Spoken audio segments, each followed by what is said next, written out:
Alright, welcome to another walkthrough video.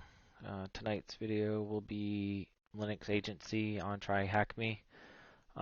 This box was interesting. It's definitely a more CTFE type thing. There was literally 30 questions that kind of just have you jumping through hoops to find the flag.txt, and then later on it'll get to privilege escalation and trying to actually go from the user to that. So I'll dive into some of the techniques and stuff like that, but it'll probably, it's mostly just going to be showing you what I kind of figured out to get the flag and then moving on to the next one, because there's just so many flags. So let's look at the room. So this room, again, is on TryHackMe, Linux agency. You got to deploy the machine, which we'll go ahead and complete that. And then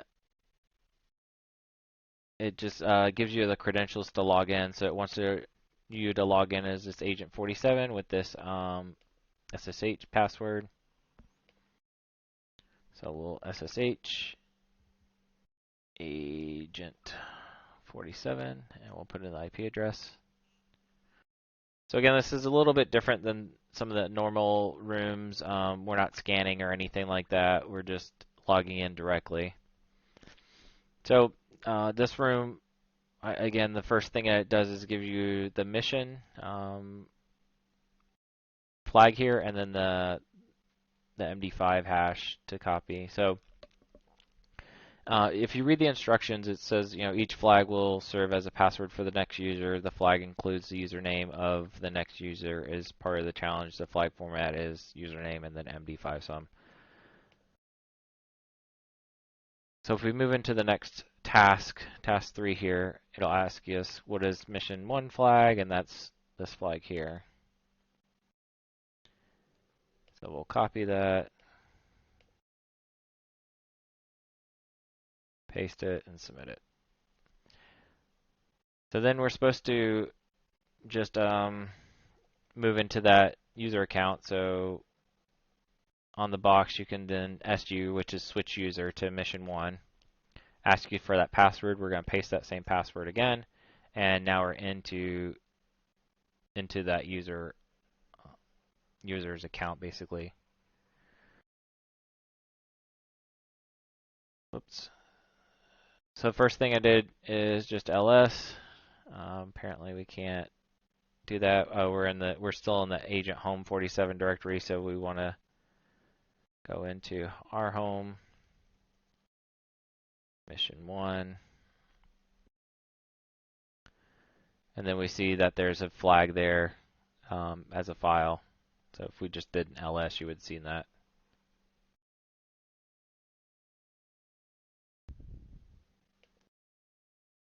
And so the next couple of these are kind of just similar to this, which again makes it kind of more CTF-y, stuff that you would not normally see on a real system or anything like that. Or, I mean, if you did, then that'd be pretty bad. So again, we're still in the home mission 1 directory. If we check our permissions, we don't have any because we're mission 2, and the mission 1 directory has the permissions of mission 1 instead of mission 2. So they're all different separate accounts. They don't, one doesn't have hierarchy over the other here. And so I just CD'd into the home directory of mission 2. And again, same thing, we'll look at that. We see there's a flag.txt. There's also a vim.info, which, just see if something.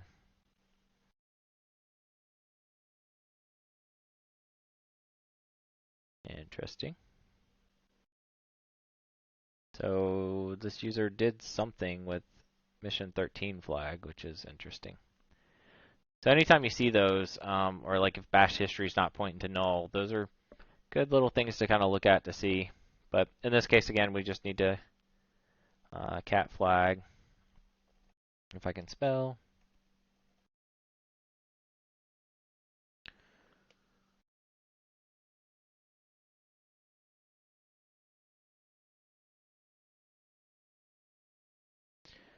And then again, switch user. And this wouldn't be so bad if it wasn't like 30 of them. I think that's the kind of and they do differ in sorry, I need to switch user to mission 3, not to 4. There's some different challenges here and there, but a majority of them are this type of thing where you're just trying to find wherever they put the flag, which is usually in the home directory, but it's just uh, some kind of game about it. So like in this one here, if you cat the flag, it doesn't show anything. But if you actually open up the flag, and I'd love to know this trick, like how did they do that? How did they prevent cat from showing mission 4 flag here? Is it some kind of binary thing or things like that? I looked at XXD, which is the hex editor, and then dropped that. And I don't see any special bits. I mean, literally, it's just text there. I don't know. That was it. Definitely was interesting. Definitely grabbed my attention on that flag. However they did it. And I noticed the hints are really. It said, I mean, maybe you're too feline, which doesn't really. I mean, okay, cat. I can kind of pull that from cat. Let's see what the next one is. Sometimes it's better to barge in instead of knocking. Okay. So we'll switch user, mission 4. Okay, I still got the password in my clipboard.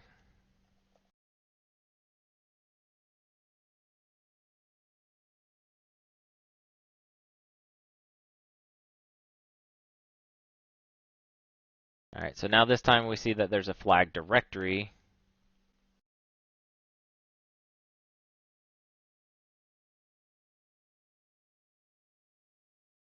Okay, and there's a flag. So do I just cat it? Yep.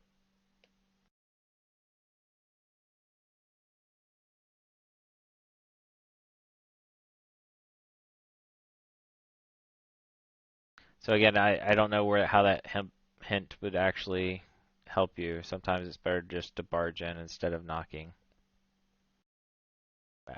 Maybe you just go right into the flag directory. Maybe that's what they were trying to get the user to kind of do.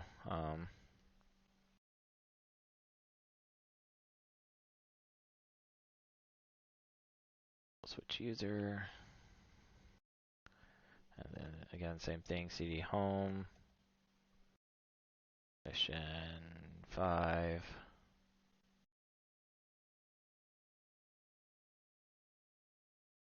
So this time they did a dot flag dot text. So if we did ls, it would not show anything. And so by us doing the -al, you'll see all the hidden files, and that's that dot flag text. So dot flag.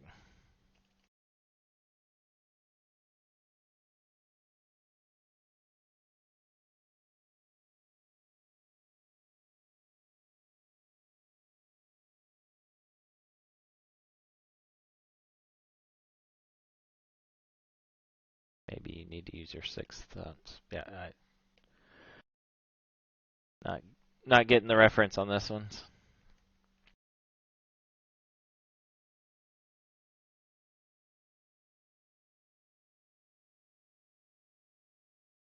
Okay. So then home.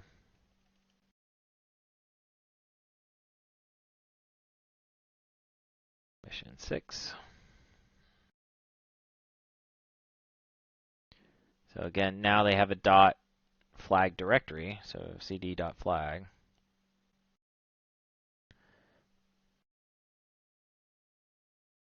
And then there's the flag.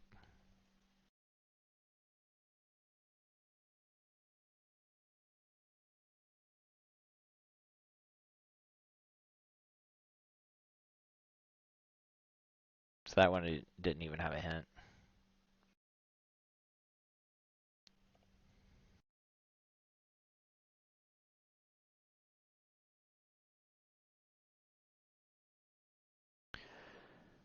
Permission denied.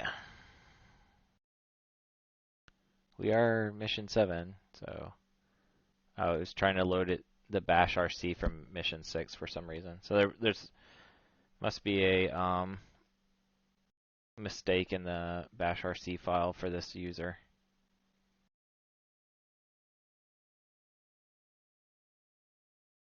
Seven.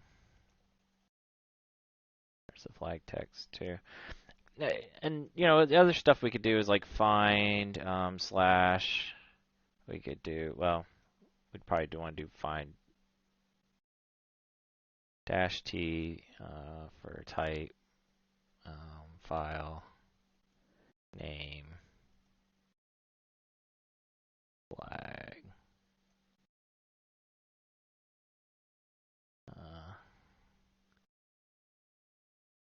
That mess up find. Find, oh, type F. That's what I'm trying to do.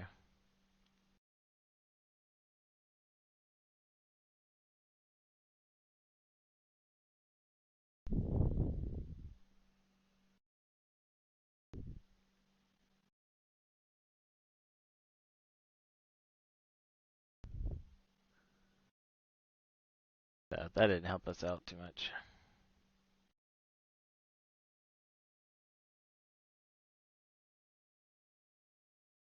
Yeah, and if you really wanted to search the whole systems. So what we're doing here is we're starting the search from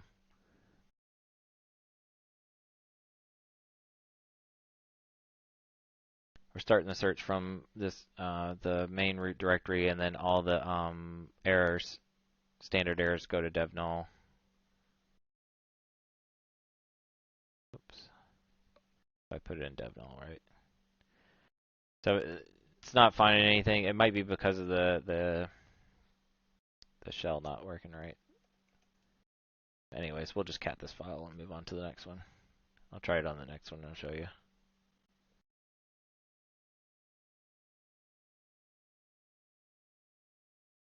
Wonder what this hint was. Maybe you accidentally got into your neighbor's house. Okay. Mission 8. So that probably has to do with the bash thing, why it wasn't working. Alright, so let's try that now and see if this will...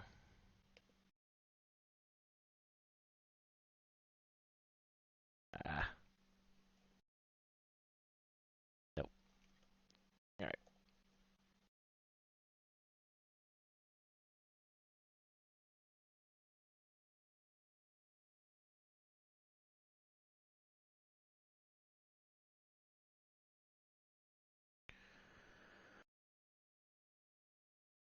Okay, so this one does not have it in this directory, so it helps if I was typing my command right. So find, actually type F name, we can put flag, and let's try that.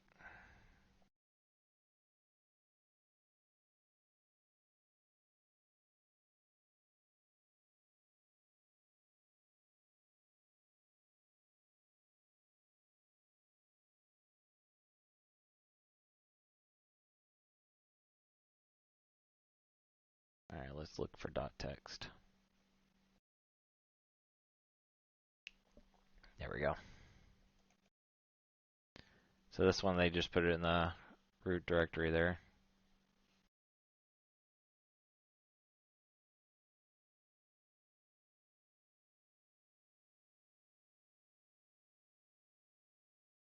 Time to meet your great-grandparents.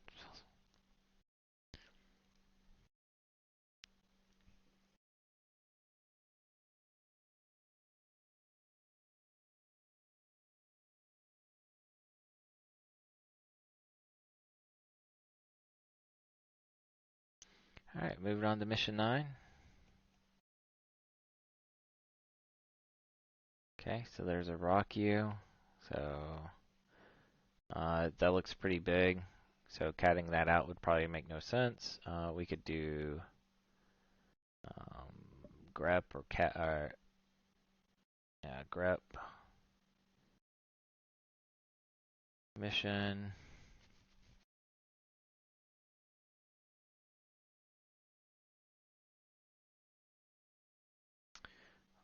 Let's just cat it and put it into grep.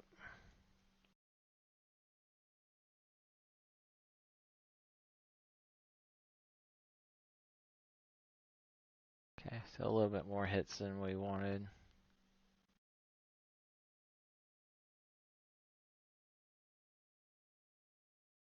But there's the flag there. So they just edit the file and put it in there.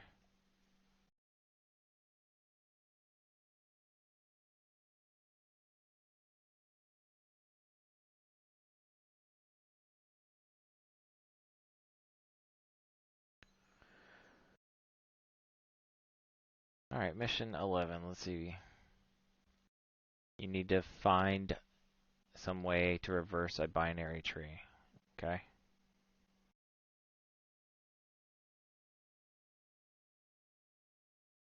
So, let's see what that means.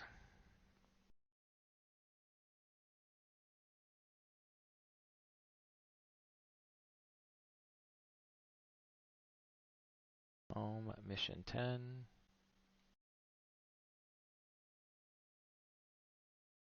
LSLA. Okay, there's a folder. Okay.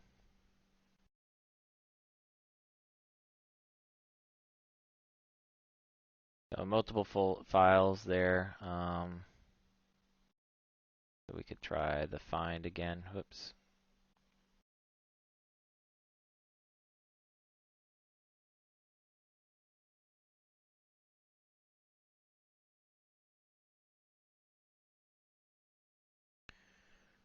Dash type F. Name.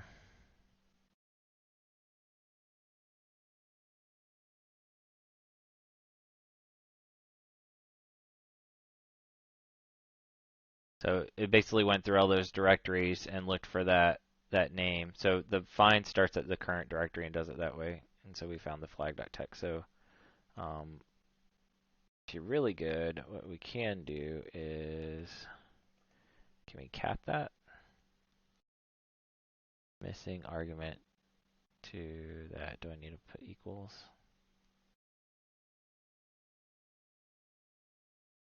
Let me reference this. Xcat. That should be right.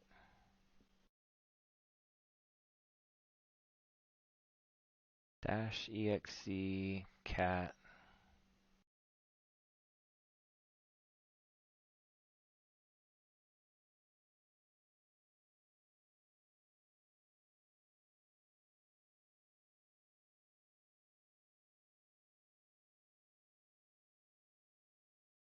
Unknown predicate. Oh.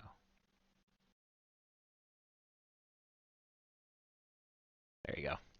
So it's combining two statements into one there. What we're doing is we're catting it, and then because we found it, we're catting it. So that's a way to kind of do multiple things at once.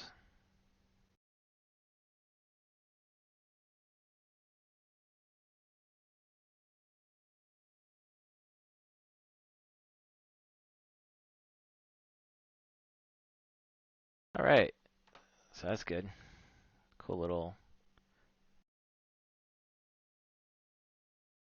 use there.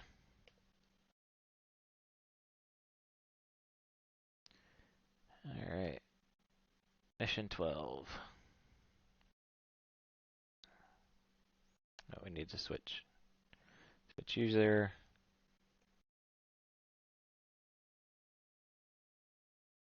Mission 11. Paste that. All right, so now we're in that user. Okay, we see a dot local. We don't see anything else. We could try the cd dot local. There's a share. There's a nano. Nothing in there.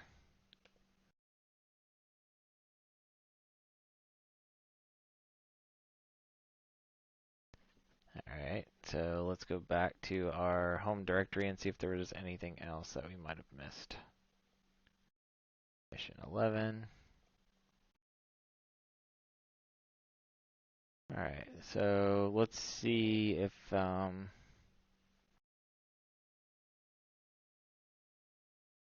let's cat out our bash RC, see if there's something in there. We could also do the profile. Alright, so there's an interesting thing. So it does the flag in export. So if we do env, then it should print it out. There it is.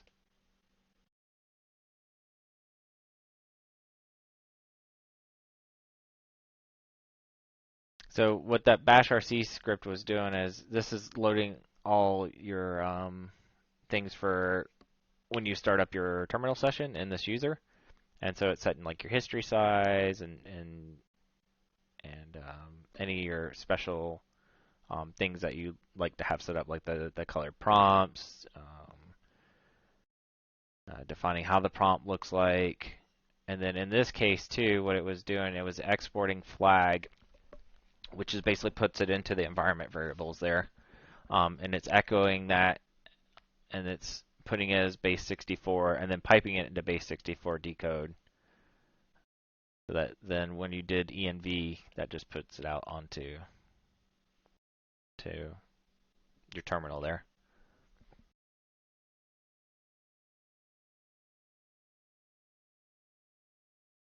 Did I not copy something right?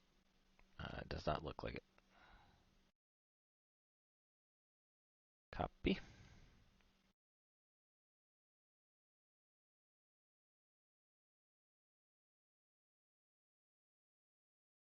Okay, there we go.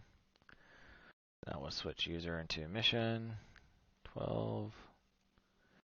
Paste that password. cd home. Mission 12.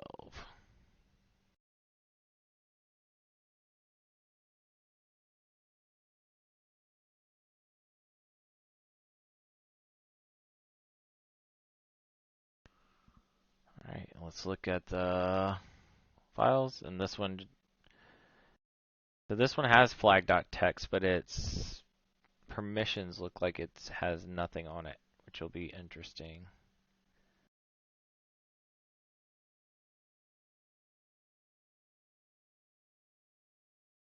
So we can try catting that, but it should not work based on the Linux permissions.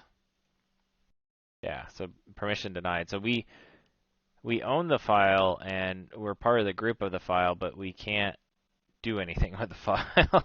And that's the funny thing about Linux sometimes, is that you can end up in this situation where if you set the wrong permissions, you don't really have access to that file. So let's see. We can change the permissions because again we are the owner. So change mod, and we want. Let's just do read only all the cross. Okay, so it did let us change that, and if we look at LSLA now, we'll see that read it did go all the way across. Cool. And so now we should be able to cat that. Bam.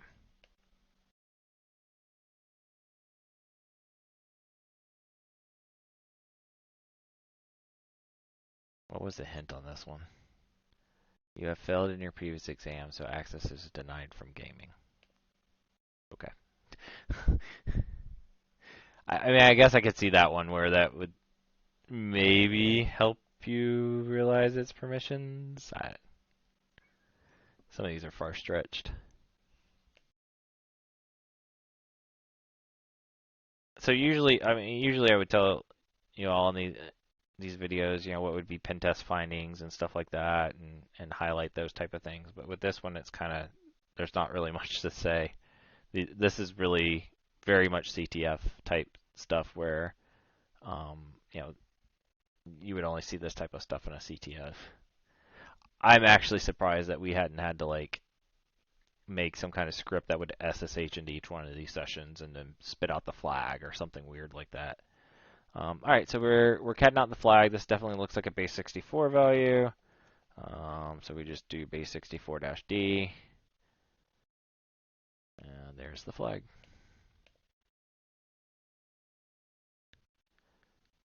Eight M by 8M pillars are always strong for building. So 8 times 8 would be 64. Again, I can kind of see where they're going with it, but mission 14.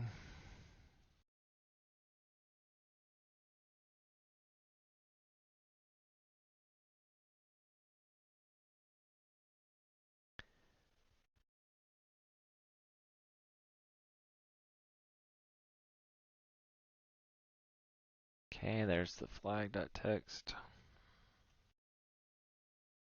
All right, so this is in binary.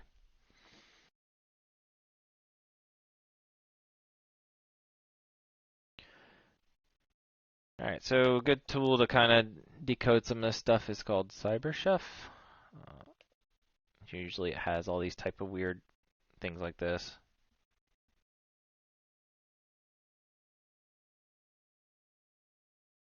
So we put this in the input. We can do, let's see,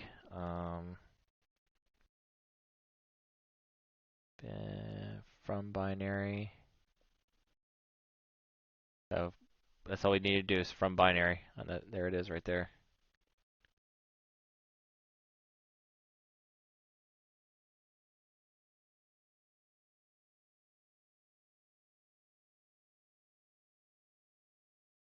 I thought I was going to have to put it into text or something like that, but it automatically did it. All right, CD home, mission 15. Okay. Another flag.txt is there. Okay, so this looks a little bit different.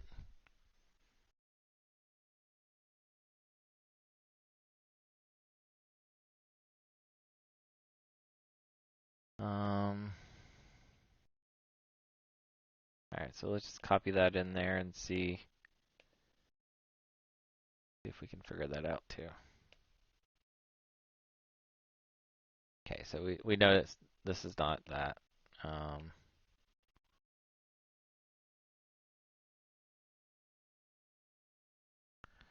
can type from.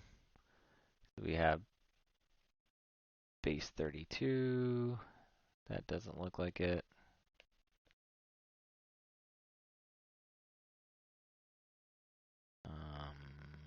We know it's not 64.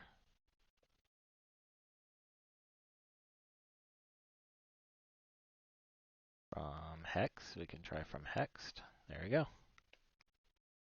So again, CyberChef is just basically taking whatever input here. It runs down all these recipes. So like technically, we could have ran down a bunch of these if you had to do that, and then it would give you the result. Yeah, or you could dump from hex dump, which that didn't work. So it's just a way to kind of, you could have like all these froms and then just pause them and see how that comes out. What was the hint on this one? I love honeycombs. Okay, again, you could kind of maybe just taking the hint off of the base like that was probably not the easiest one to kind of come up with that's hex.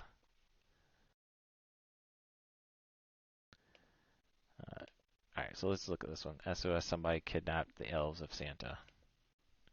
Okay, so we'll see what this means then.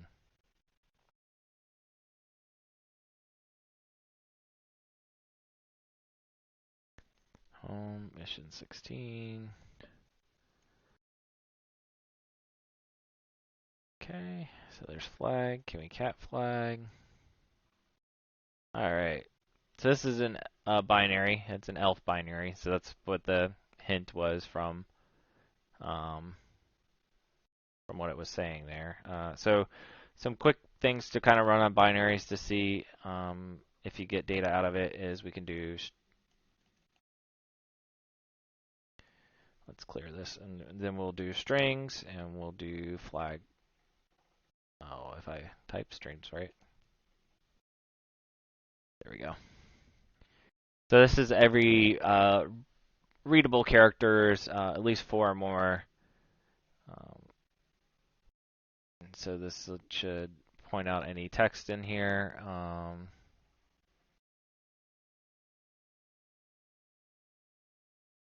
Okay, we're not seeing anything in this that points to the data. So they have it kind of either in the code, like it decodes it somehow, so it's just not in a strings thing. We can do XXD to look at the bytes.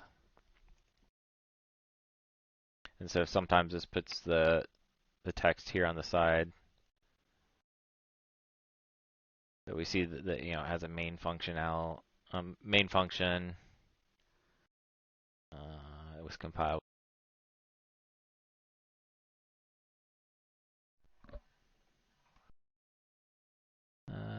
Let's see if there's anything else. So it was compiled on Ubuntu 7.5.0.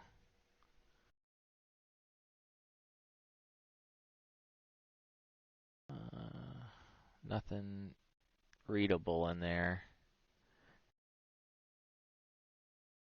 Says the registers coming in there. There's the SO that got linked in. Okay, so let's try to execute this and see what happens. So I think we got to give it the execute bit. Yep. All right. So again, ch mod plus X and then flag. So now if we look at this, you'll now notice that we added the execute bit to all those. And so if we execute it, it just gives us that. Easy peasy. We could have put it through a reverse tool and try to figure it out, but again, that's very time consuming. So low-hanging fruit's easiest first. Mission 17.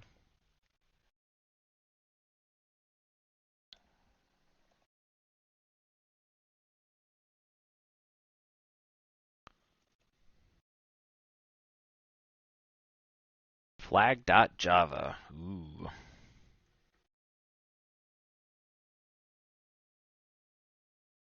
All right, so this looks like a Java application. It's going to do, so it has a public class of flag. In flag, then it has a main function. It takes strings as an argument. It's going to take this data for length and encrypted flag length. So it's going to get the length of the data for its for loop here, and it's basically taking each character and then it looks like it's going to basically like a rot 13 or something to that effect. Do we have Java? Can we just run it?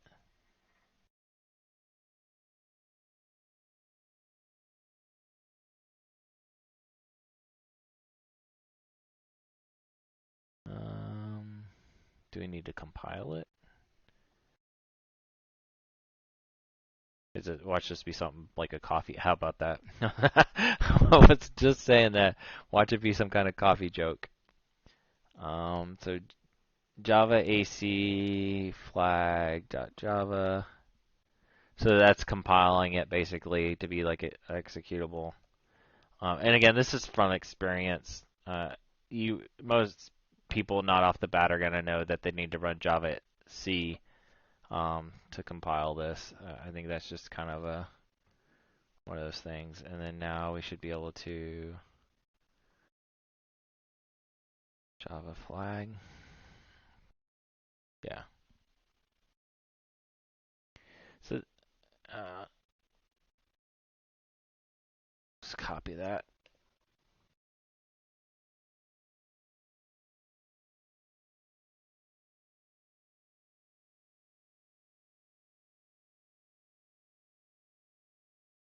Paste.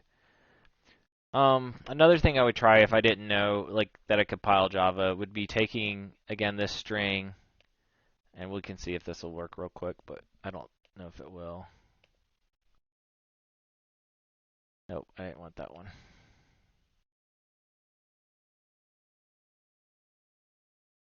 Come on.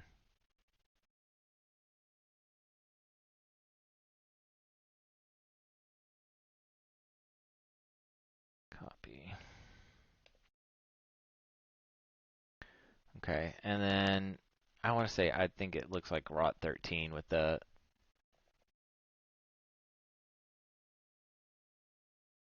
nope.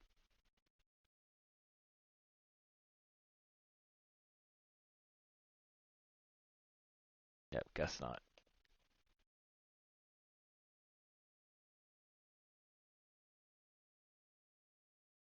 Encrypted flag. So this is reading that position and then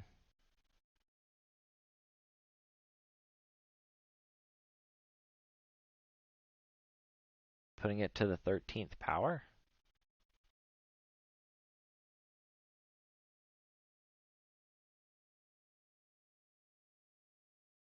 Yeah, that's what I'm thinking here. And then converts that to a character.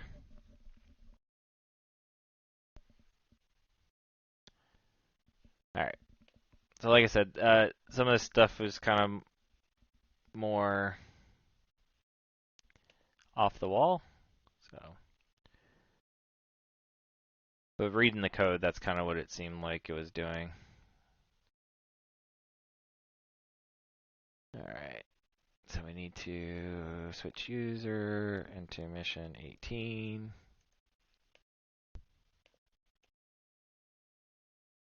cd home mission 18. Okay, lsla. We have a flag.ruby. Let's just see if there's stuff in there. So same thing, it's kind of doing, there's this encrypted string. It has this loop that it's doing. There's the key there. So we'll just run it and see.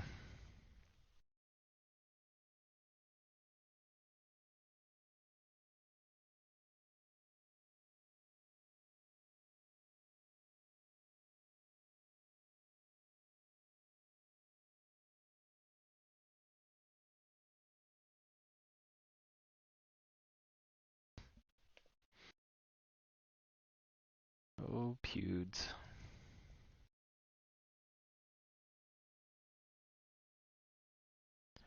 All right, next one.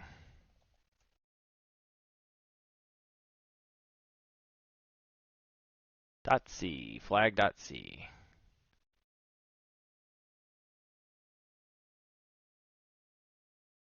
There's probably going to be some kind of encryption. Yep. So again, putting this text string into a flag array, working through the array, multiplying it to the 10th power. I have to go back and look at what that means, if that's to the 10th power or... But basically, yeah, we should be able to run this or compile it, and then it's just going to tell us. So we GCC it. Flag.c. and then output. Just want to specify an output. We can call this flag. Okay, so it's going to compile it. There's flag. It looks like it already has the execute bit on it. It does. So then we can run it. There's the flag.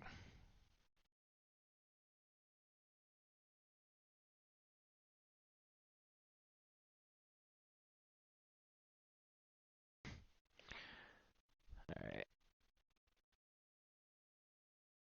This is going to be Python because it's talking about a snake.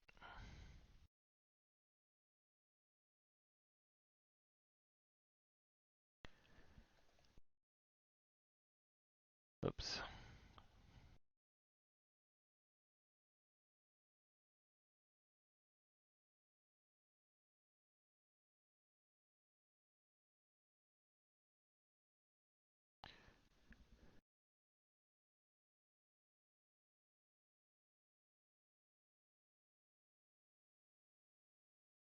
All right, python.flag. Let's just see it. So again, it's putting that flag data into a variable, and then it's working through that variable.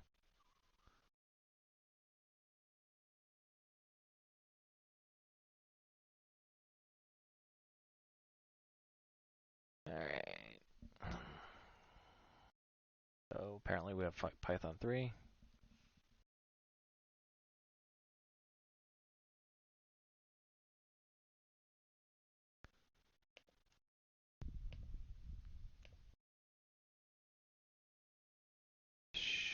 Which is probably going to be bash or something.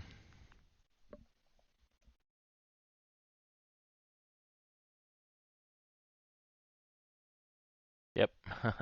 Got dropped to a bash shell. Or an sh shell. Let's see if we can execute bin bash. There we go. As simple as that. So that's probably because that's in let's see here.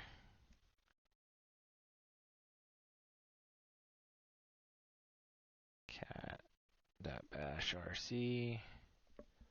I want to say that's probably in there. Yep, right there. So that was in the bash rc file, which is loaded whenever you run bash. And so because it dropped us to an sh shell instead of a bash shell, we didn't see, didn't get that flag. But once I, just ran bin bash, I got the flag.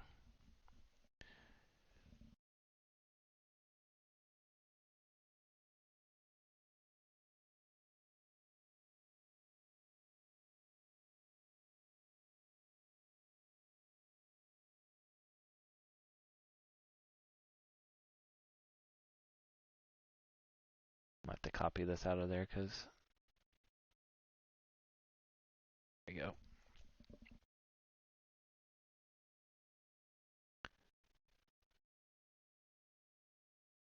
Surrounded by snakes, and we'll need something. Okay.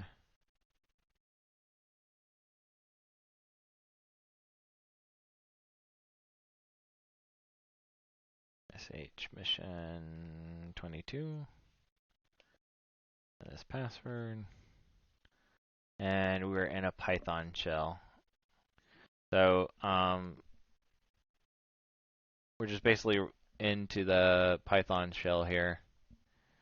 And we would need to, we could try to read the file. We could try to like list out the file directory and stuff like that.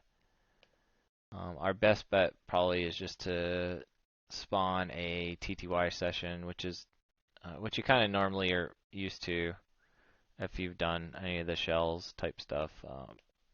So we're just going to import PTY and then call the PTY to spawn a bin bash shell.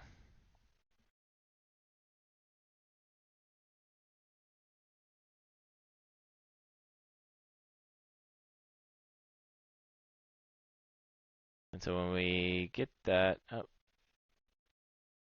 my copy put in special characters instead of actual just quotation marks. There we go.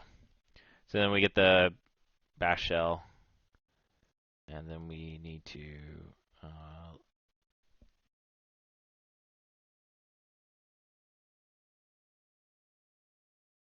oh, we're in the wrong directory. Gotta go in the correct directory. Home mission 22. There we go. So there's a Python history. That's probably what we ran. Yeah.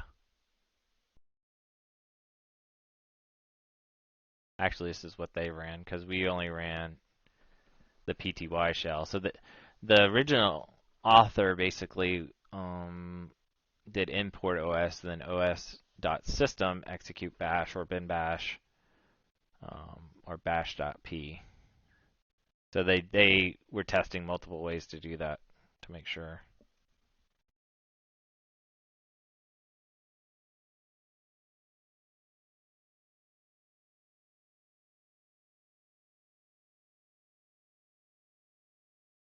Maybe it'll need a hair straightener here.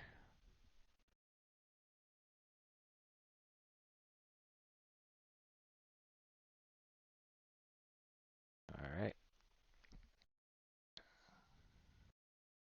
It's almost to the end of this part. Just a couple more flags.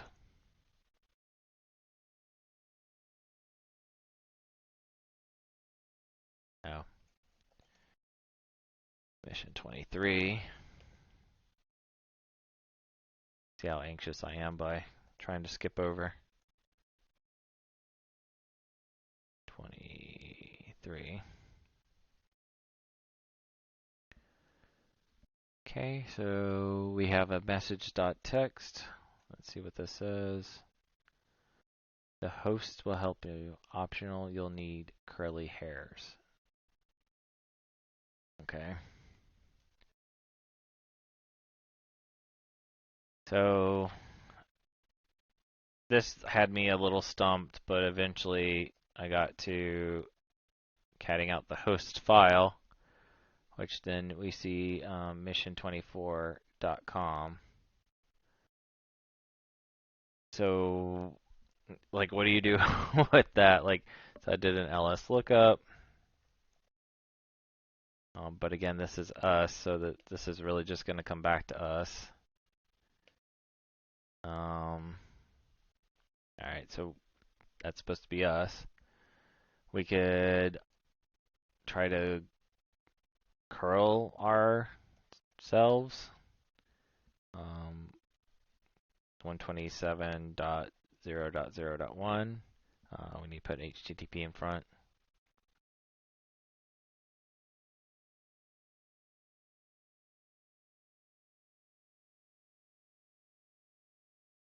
Okay, so there's some stuff here. So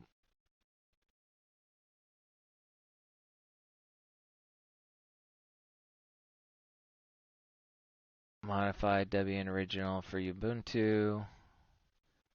Right there in the title, we see mission 24. So we could also then grept for mission, and that would only print it out the line with the mission in it.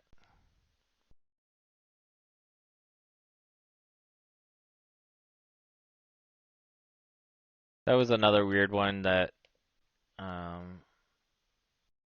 it didn't really get the clue, or it doesn't really tie in to what I was thinking. All right, so mission 25, sudo mission 24. That's not sudo su switch user. All right.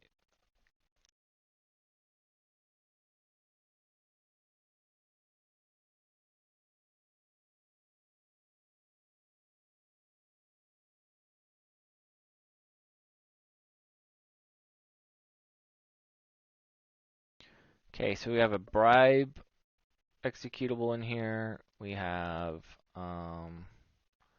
the vim. We have a .local. So we can try bribes, see what bribe is. There's a guy who is smuggling flags. Bribe this guy to get the flag. Put some money in his pocket to get the flag. Words are not the price for your flag. Give me money, man. Okay. Yeah. Let's look at strings bribe and see if that gives us any more detail. We should see those strings. Whoops. We should see those strings inside the binary.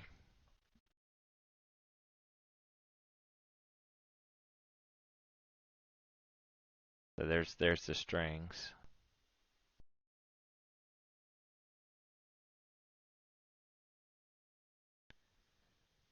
Again, we're just trying to see if maybe it has the mission flag in here somewhere. Does not look like it. All right. Let's look. There was a vim, so let's look at the vim.info to see if there was maybe some clues in there.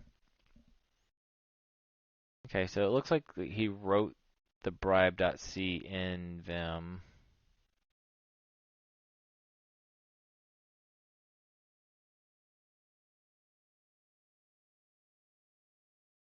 There's the mission flag right there.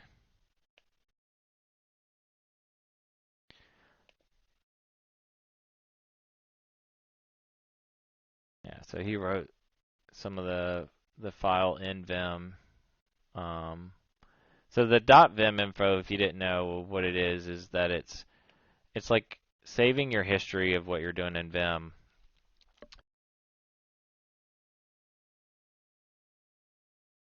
So that you can bring it back. Alright, switch user mission 25. Make sure I'm not running out of time.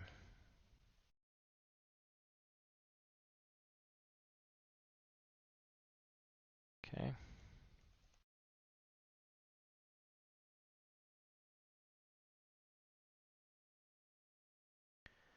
Alright, no ls.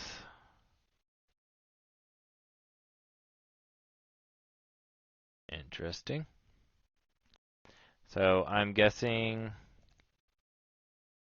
yeah, that ls is not there, so we could do user bin ls. User local.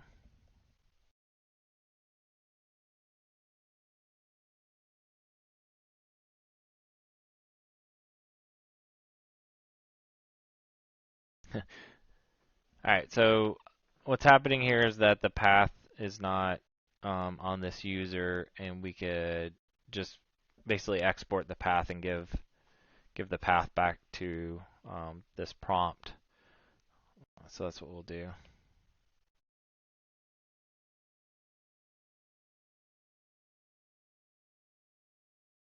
So we're exporting path. We're going to do user local sbin, user local bin, user sbin, user bin, sbin, and bin.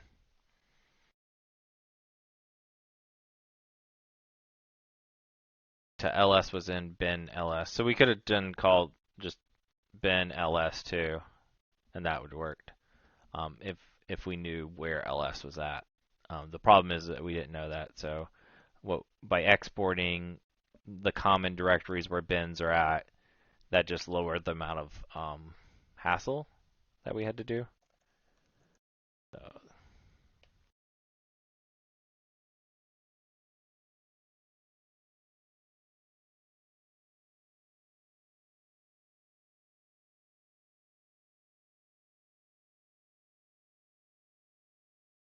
let's see what the next hint is.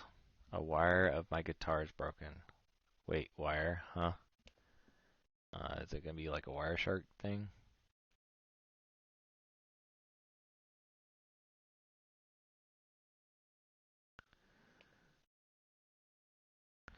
SU mission 26.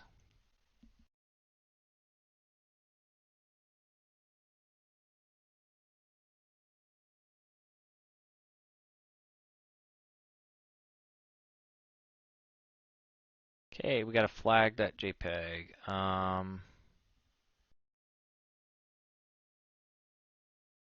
We can make sure that that's a flag.jpg. There's the comment. We could also done if exfil is installed on there. It is. Nope, it's not. We could have copied this file too and do exfil. Could also done strings.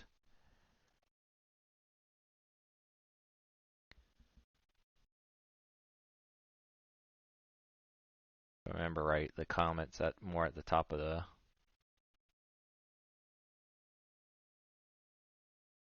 Yep, there it is. So there's multiple ways that you could have got the string out of this file. Exif would have been the easiest probably.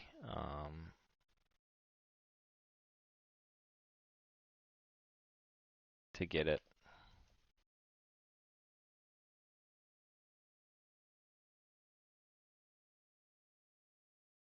Okay.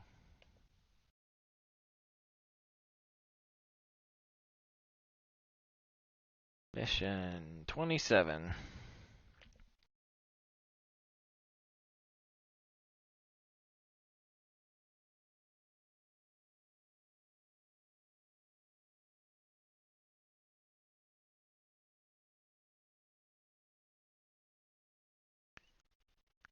Alright, so we got a file that has every extension known to man on it.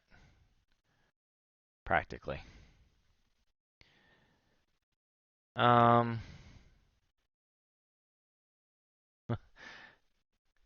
you'd hope that you only need to do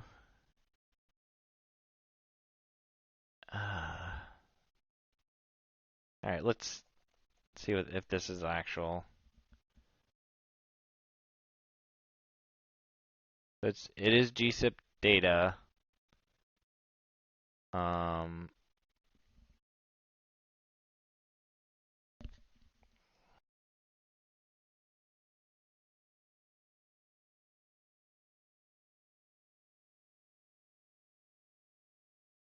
So that unzipped it. And then let's just do the same thing that we did before with the other one. Oh, there it is.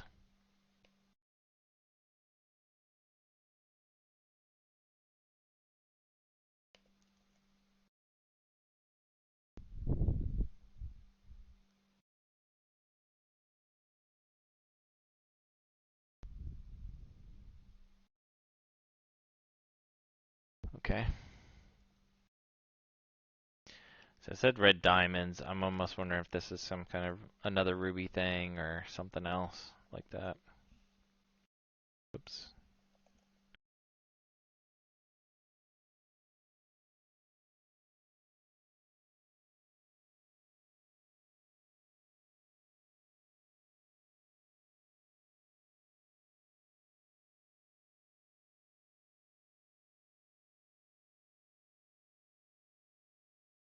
IRB main. So this is usually what when you're in Ruby. So let's see. Pin test monkey Ruby shell. Payload all the things works too.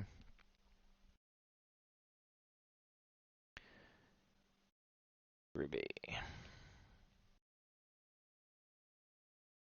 Okay, so we don't need the socket opening stuff. We can try to do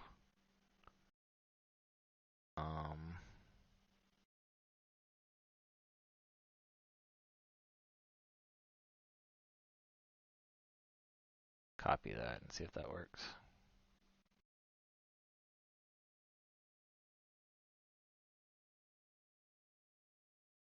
There we go. Then bash We could have spawned into bin bash also and just gone that way, but so yeah. So what we do here is basically this user, when they log in, has a shell for Ruby, and we maybe I can show you this so you guys can see that. We can also get a little bit insight if there's any other people with weird shells. Of course.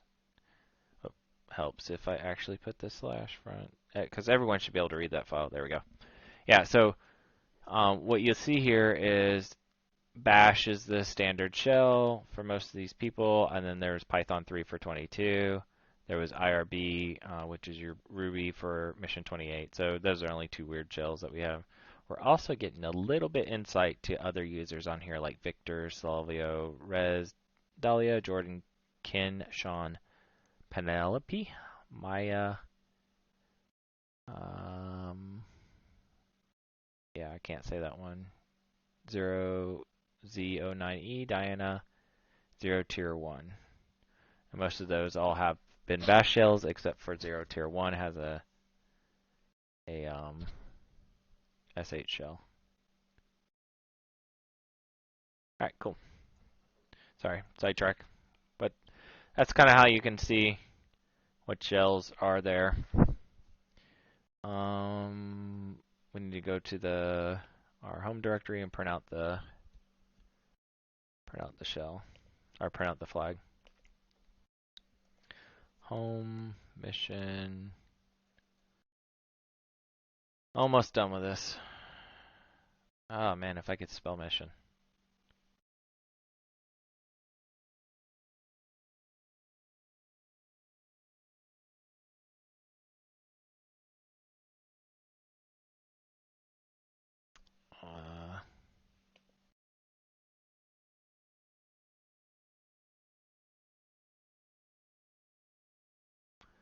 Let's see here.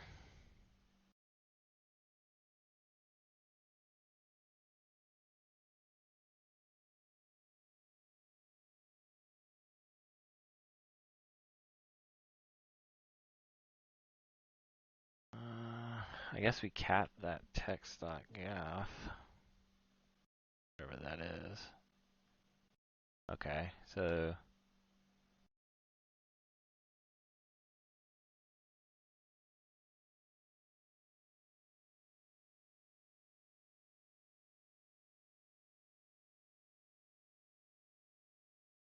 it doesn't look like it's Rot 13.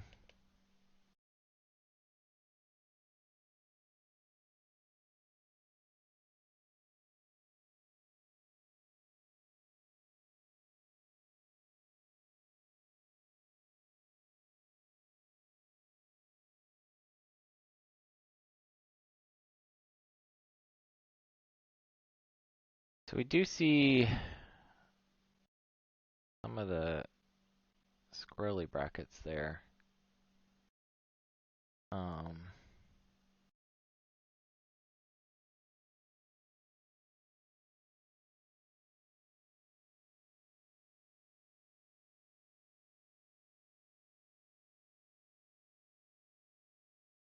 Yeah, it didn't look like that.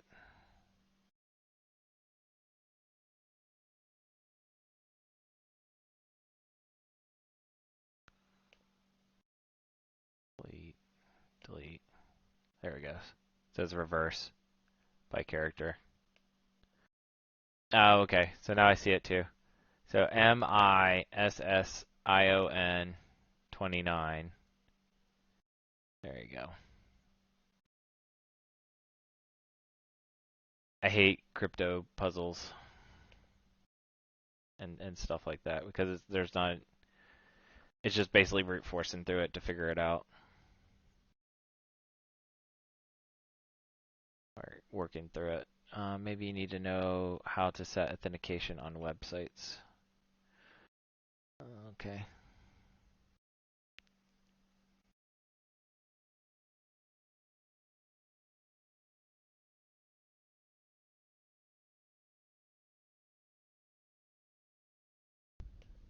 Alright. So this will be the last mission.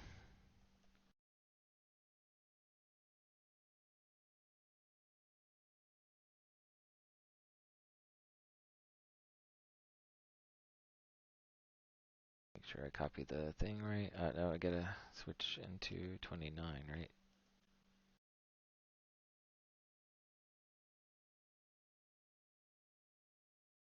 This won't be the last one. We got two more. CD home mission 29. Alright, blend it.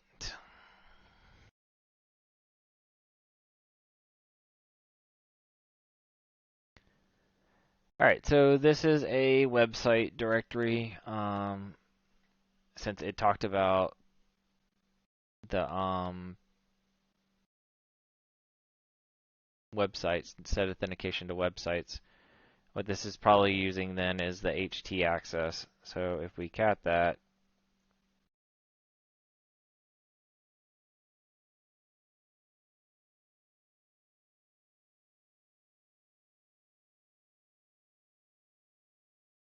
let's see here.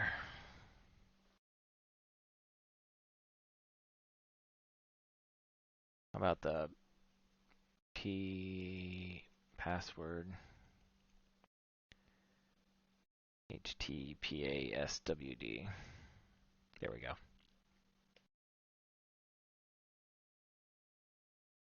So this site's probably using basic authentication or something like that then to use the HTTPSWD.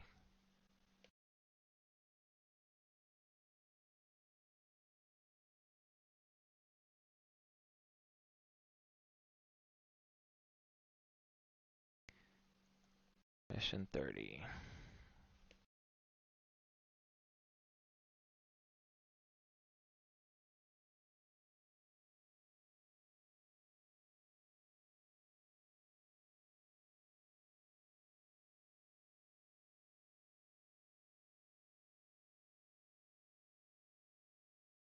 Alright, so the only thing different here is that we have Escalator.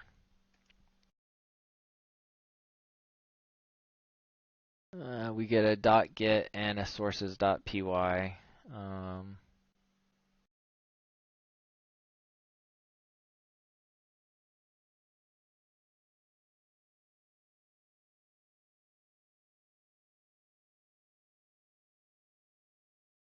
So that really doesn't give us anything there.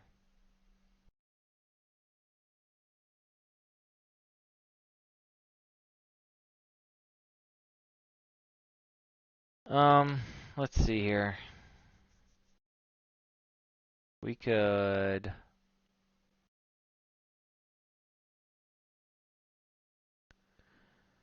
grep. We want to look for. Now we're going on to Victor's flag. So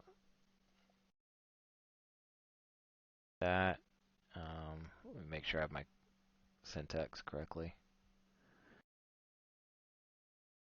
We want to be recursive, so we're going to do a -r. We're looking for Victor. Let me put that in quotations. So it's going to search in every file inside, starting with this directory here, for that string Victor, and it should print it out. And so there's two of them. So it's in the .get logs head, and the .get logs ref heads master.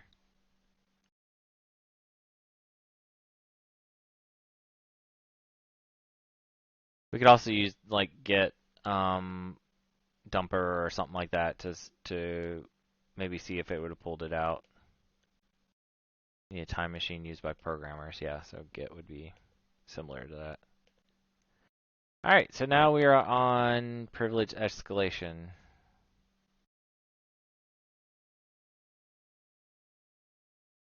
SU into Victor using Victor's flag. We did that.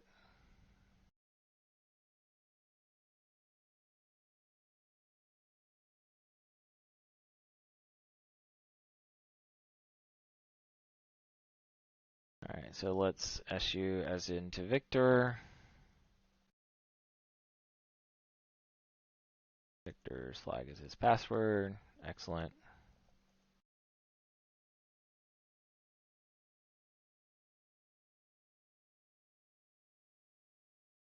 So just looking at its home directory, because that's kind of keeping with the theme of things, don't see things immediately here. We do need to get Dahlia's flag. Um,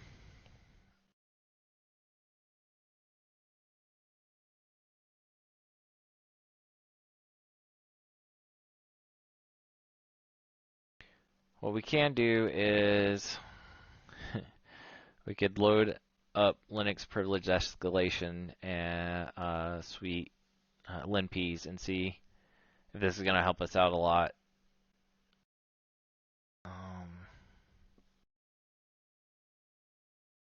We could also look in this bash RC. So let's do that real quick, and then what we might end up doing is kind of loading that in there to see if that's going to help us out with things as we go down the line. I can put it in the temp directory, which everyone should be able to get to. So let's cat .bash rc. That's the only thing that we see that's different. We have the GNU PG directory.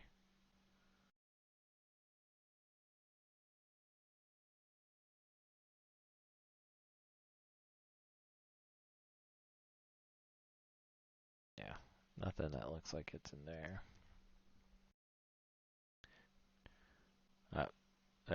Environment variable showed mission 12, not any other one. So those environment variables are continued over.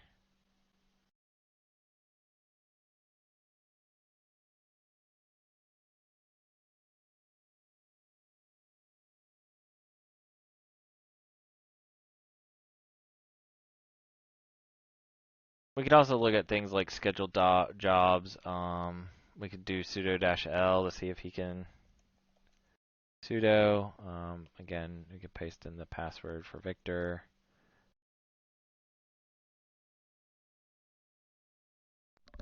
Victor is not part of sudo, so that's not going to help. All right.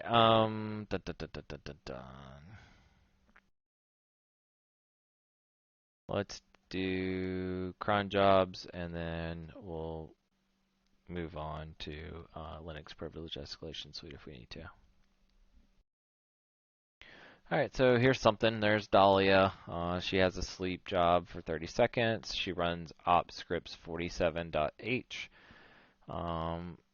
We echo something into there.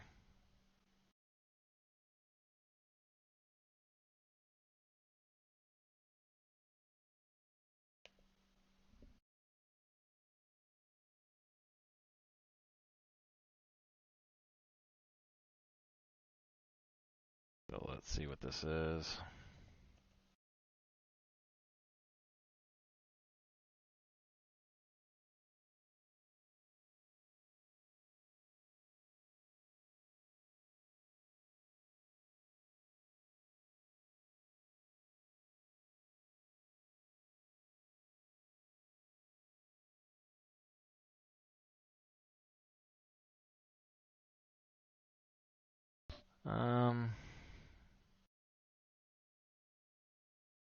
ls opt.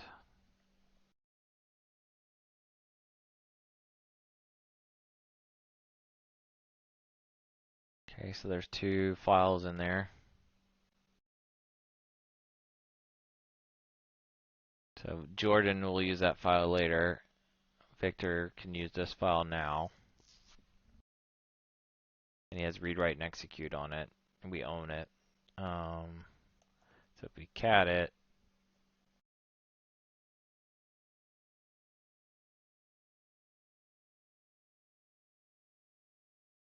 so it's the same thing that we just decoded up here. So it's going to remove everything from dev shim and everything from temp. So it's probably best that we didn't put linps in there in temp because it would just delete it. What we can do though is we can put other stuff in here.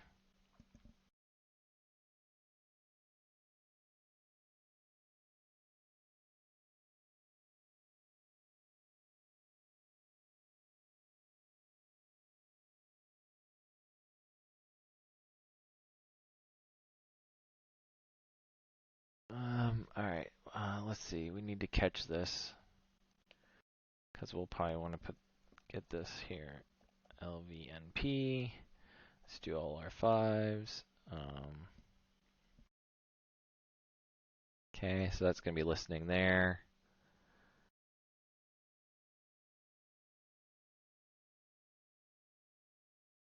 Alright, that's that.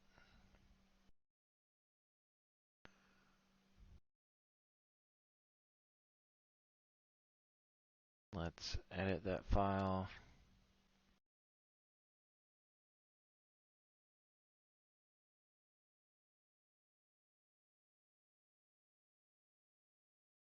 And we're just going to do a bash reverse shell, so bash-i.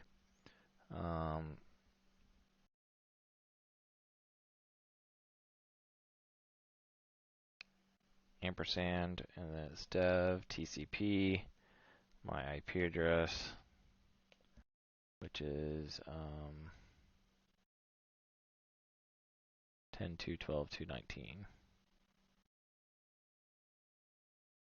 10.2.12.2.19. Then we need to specify the port, and that. Exit save. Yes.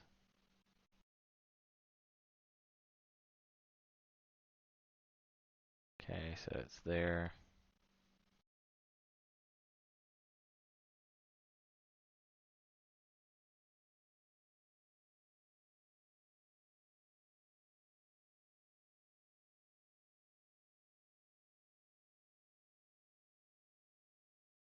There we go. So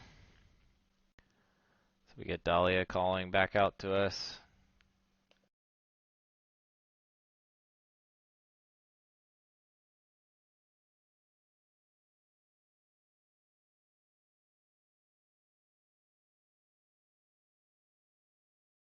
Alright, we could probably,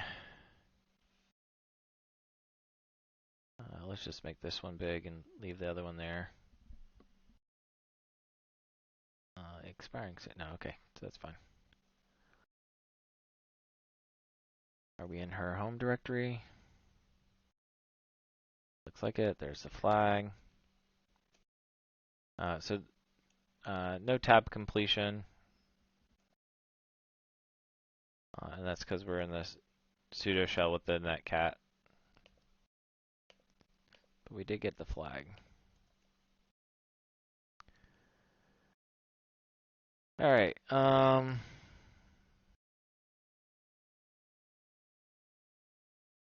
we need to move on to the next one. The Silvio. So as Dalio, we could do similar things. We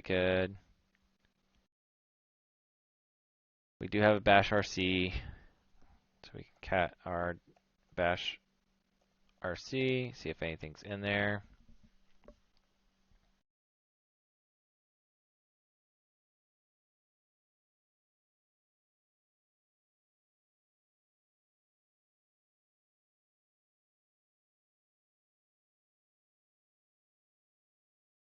Okay, doesn't look like it.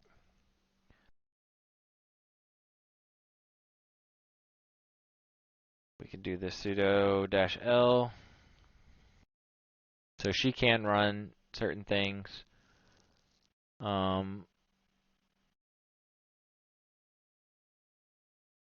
She can run user bin zip as sudo Silvio with no password.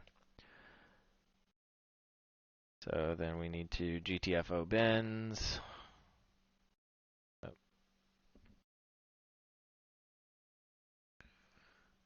Let's see if we can do something with zip. There it is.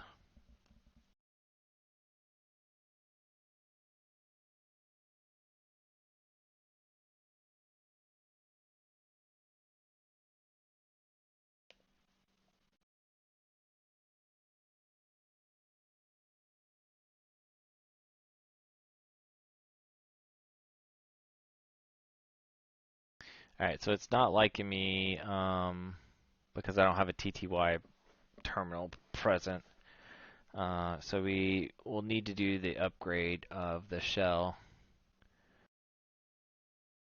So let's see here. We can do, I think it's export term equals x term. Okay. We'll need to do stty raw echo dash echo. And then forward ground. So we're bringing that process back up. So now we should be able to, there we go, do clear. All right, so let's paste this in there now. And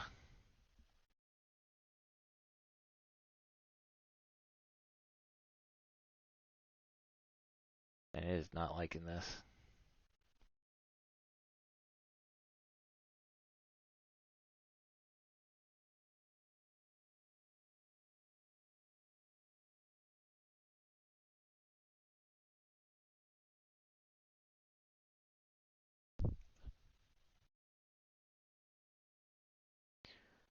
Let's try spawning the shell by Python. See if that gives it to us too.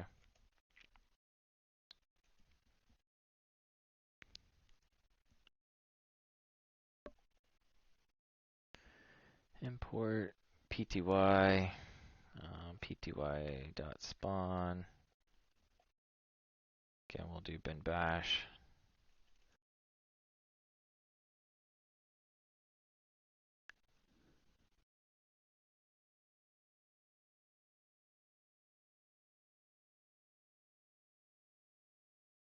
Oh.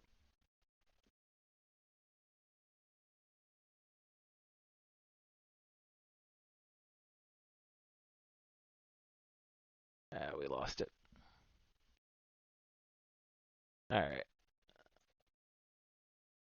Let's get it back.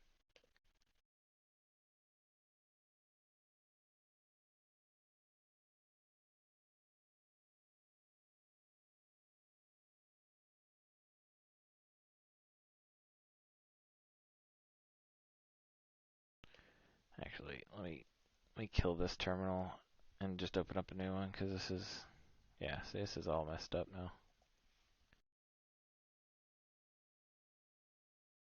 Yes, thank you. NC LVNP, all 555s, there we go. All right, we're gonna put this script back into this temp in this file. This will give us a shell. We're gonna just echo it in there. Yeah, that should be fine. And that's gonna be 47.sh. Okay, so if we cat the 47.sh, it should have it in there. It does.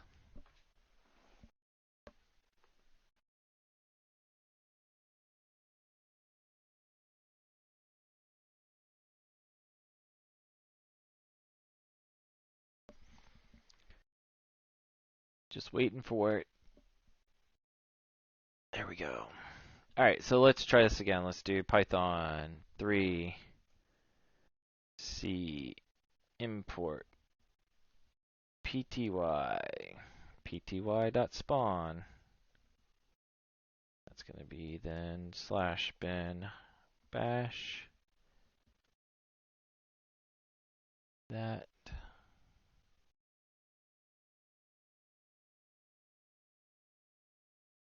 Okay. Export term equals x term. Okay. And we control Z it to put it in the background. And then what we're going to do is stty. We're going to put that in raw mode, looking for and then echo out, and then put the process back in the foreground. And then if I do Control C, ls, Clear. That works. Excellent. All right. So now let's try this again.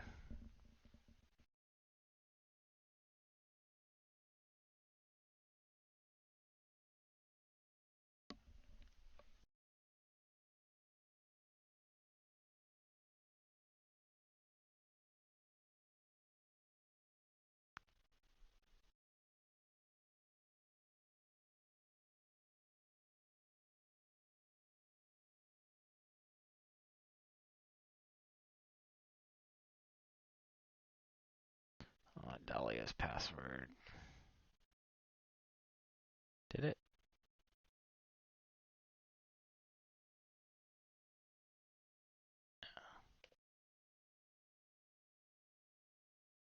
No, it's still going. Good. Whew.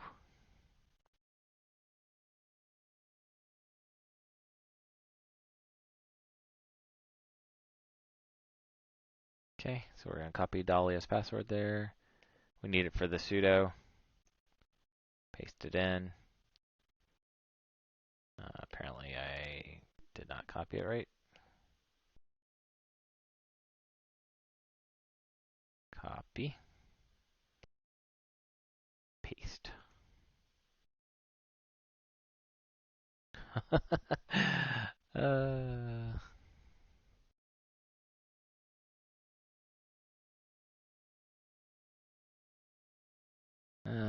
Man.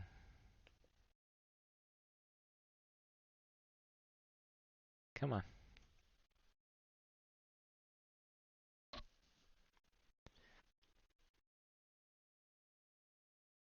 Alright. What do we do? Pasting correctly, I would hope. There's Dahlia.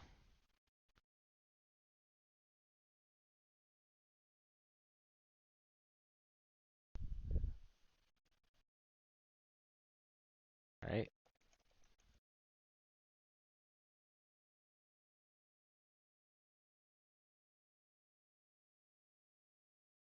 Yes, okay.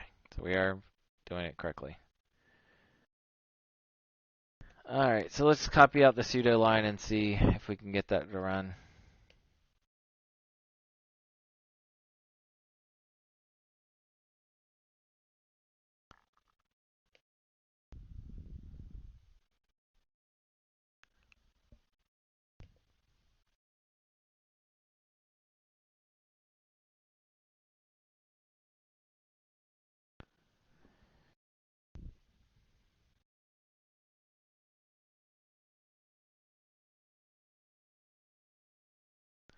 Oh, I know where I'm messing up.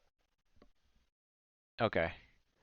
So again, earlier when we were looking at this, let me just retrace my steps so everyone gets this. So sudo -l shows us a list of sudo commands that we can run as other people or without passwords, right? And in this case, we can run as Silvio using no password. Where I keep messing up and what I was not doing smartly is I'm not specifying what user to use for sudo. So I need to do -u, and then I need to say who I'm running this as, and then the command. And there we go. So again, we're in this sudo shell. We can see if we can run bin bash. And now we're as Silvio. All right, we still keep the properties of the terminal, which is good. All right, so if we cd home into his directory,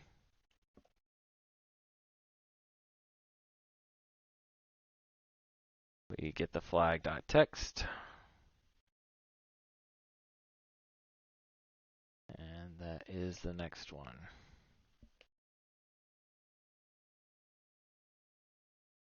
Okay, Reza. Oops, sorry, that was quick.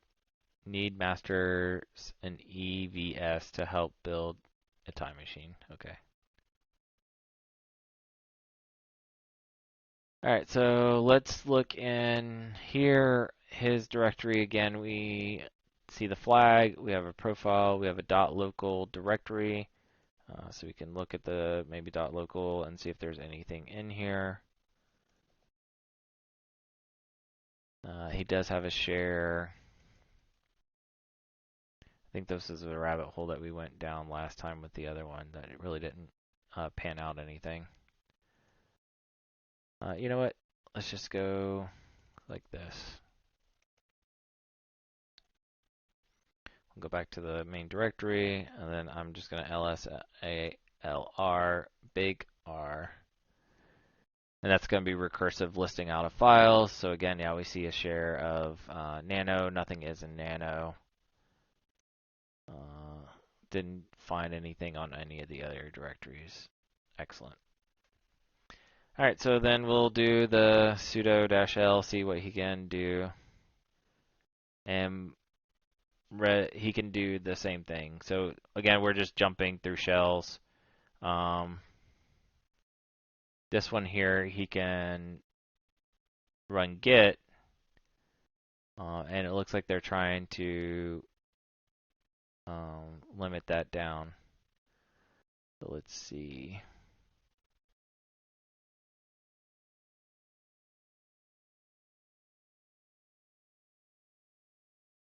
So there's git. So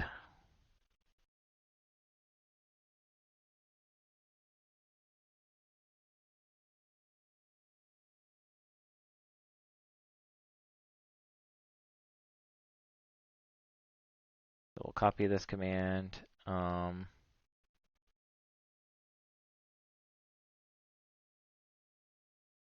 again, we need to make sure we're running sudo as the user.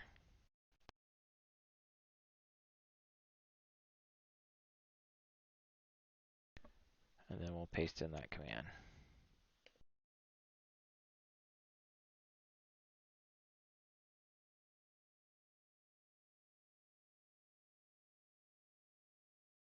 Okay, whereas Reza now.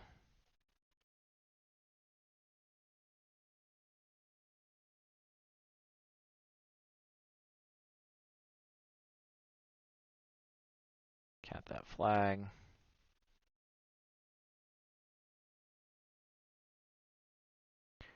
So the other things I'm kind of looking for too is as I go through these, none of these people have an SSH directory, so I'm guessing I couldn't SSH in if I wanted to. We could maybe make a keygen and see if that would allow us to do it, but if I need a full prompt and terminal, then that's what I would do.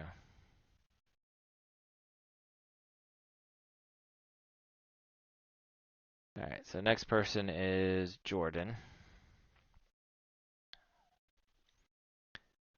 Okay, so again, we don't see anything in Reza's directory that points us there. So we'll do the sudo-l, that's been working. Now we can see that we can run Jordan.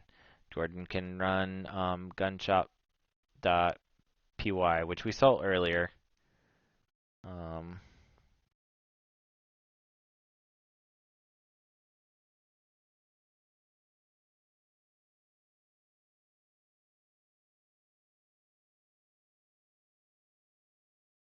So for this one, again, we could just run it and see what happens. Grips.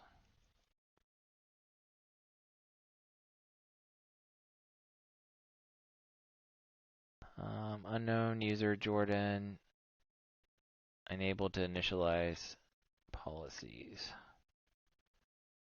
Okay.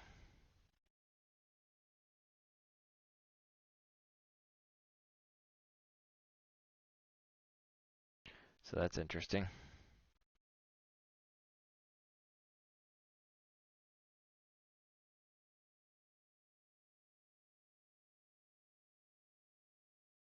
Let's look in there.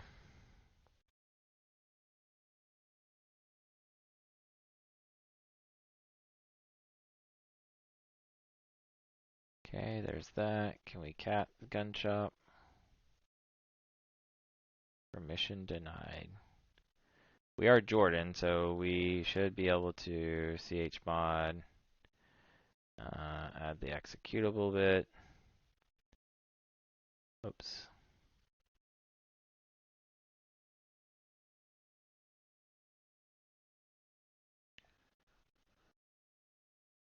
Option. So guess we cannot do that. So it's not allowing us to change it.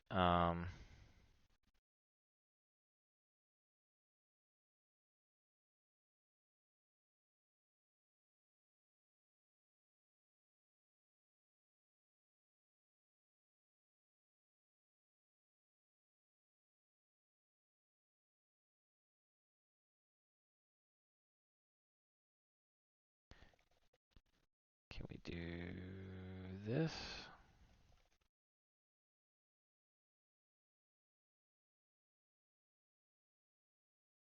Um,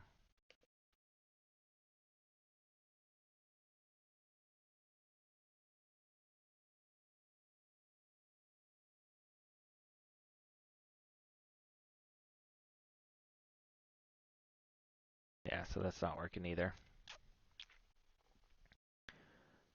All right, so interesting port here. We can't run it. Let's try to run it. See if that. Okay, so we can run it. All right. So import shop, no module name shop. All right, so Python import exploit. So this is Python library hijacking. So what's happening here is that it's looking for a library, and because it's not there, what we're going to do is create that library, and it's going to load it in and allow us to do whatever.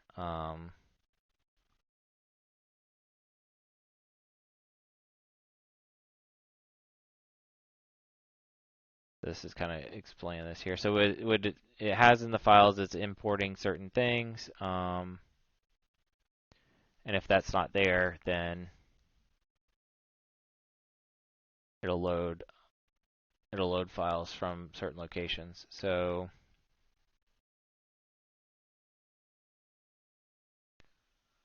let's see. So we should be able to write into the temp directory.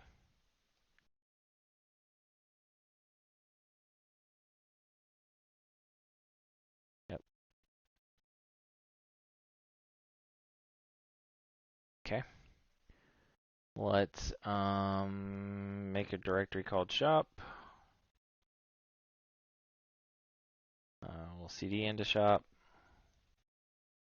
and then nano shop.py. Unable to create directory, permission denied, is required saving. Okay, let's still create it. That's all I care about. So we're going to do similar to what we saw earlier, the import OS and then os.system. Again, we could have done the import pty spawn. Pick however you want to write your shell to execute in Python, but half dozen, six the other. Okay, so that gets saved. That is now in there. Sure.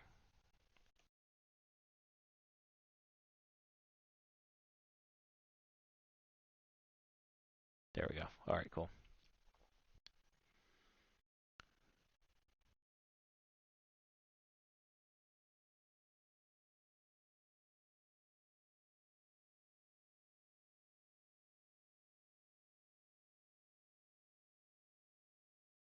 All right, so to do the hijacking, what we're going to do is, again, we're going to sudo -u.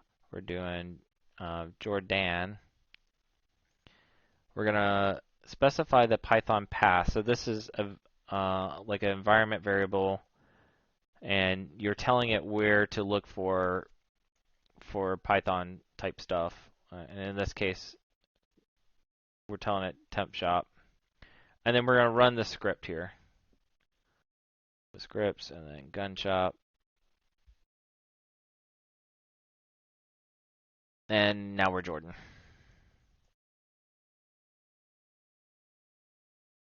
Let's cd home Jordan. Cat his file.txt. And it looks like it's backwards. We can type that into rev, which is reverse.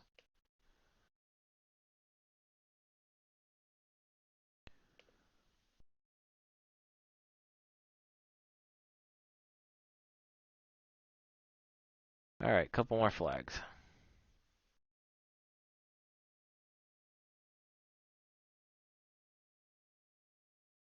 Okay, we did have a Python history. Let's cat the Python history, see if there's anything in there. I'm going to guess that it's just us or maybe what they were playing with before, similar to what we saw. Yep, nothing in there. Oh, I should have looked at the size, 0, duh. All right, nothing in. Let's do the sudo-l like it's been for most of the users. Again, we can use less. So if we go back to the GTFO bins, let's look at less and see if we have any options of getting out of there. We do. We want the sudo.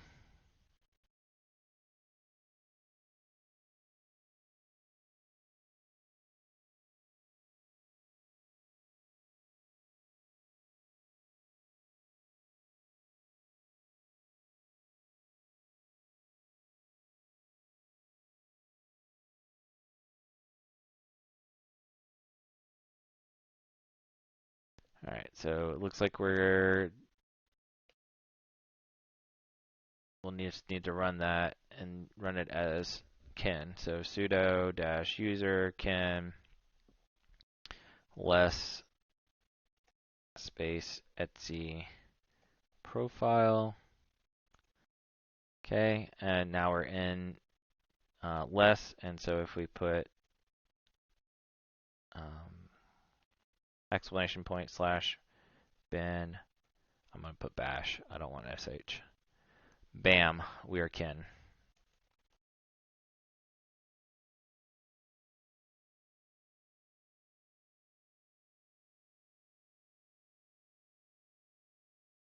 So cat flag.txt.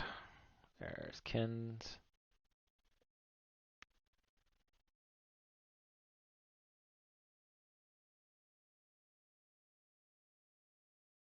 All right, moving on to Sean.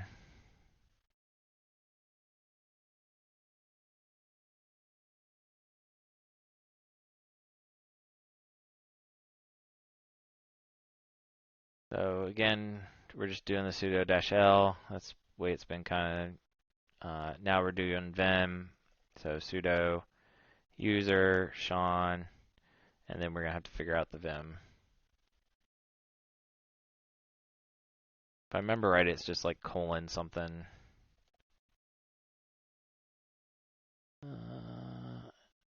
These are.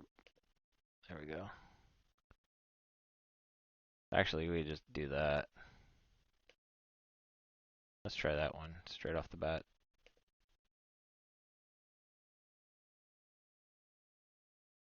And again, we'll do bash. Ah, come on. There we go. Bam, Sean. So what this is doing is inside Vim, if you were actually executed Vim, you can push the colon and then exclamation point bin bash, and that would run it basically too. But this way, what it's doing is just executing that command right away. So,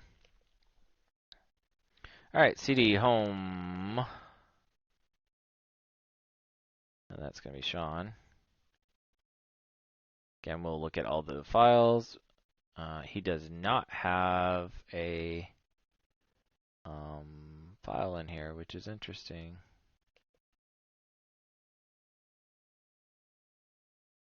All right.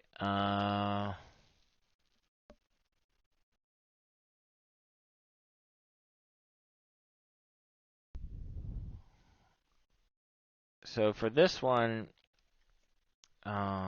we could do grep IR and then L, and then we're looking for Sean. And anything that we don't care about, which would be basically errors, we would pipe to dev null. And then we would just look through everything.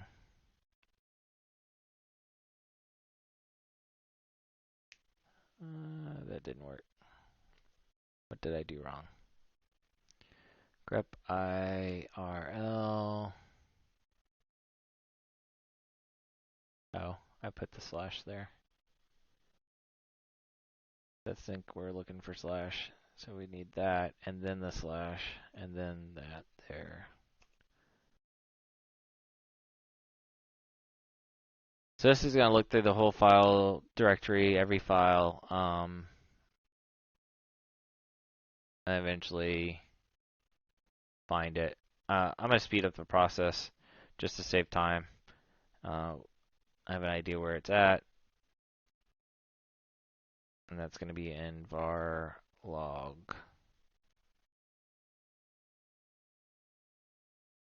So we'll start there. Okay, so I found it in the syslog file there. And so if we cat that,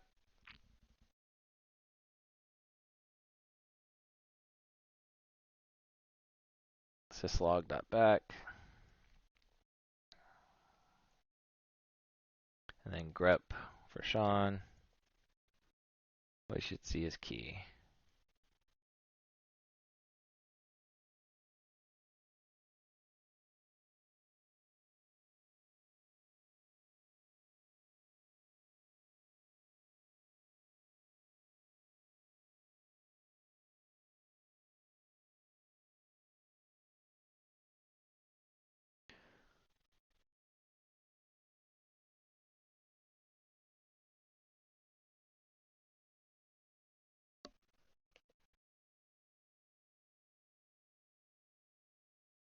Alright, well, we can't sudo him.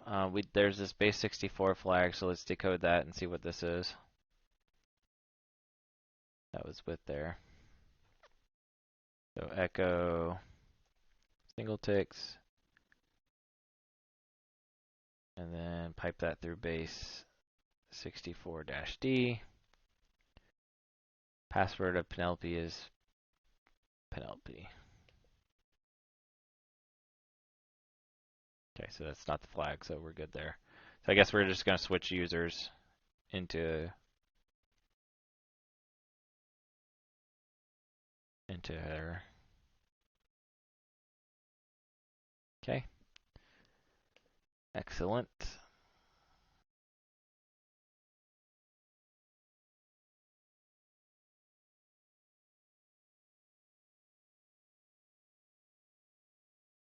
Ooh. All right.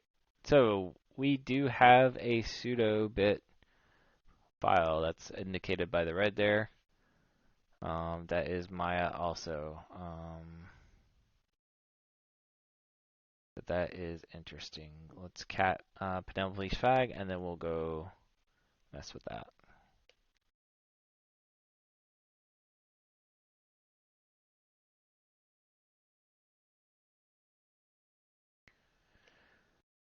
All right, so base 64.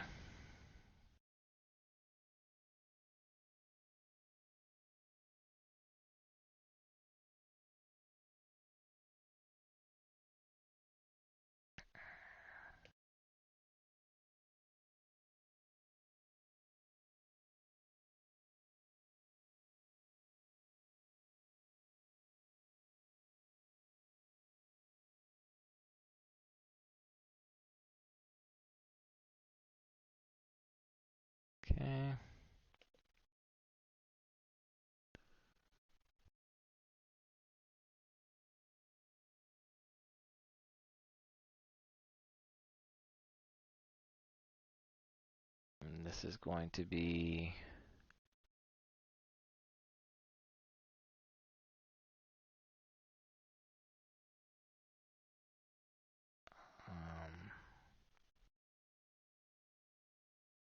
home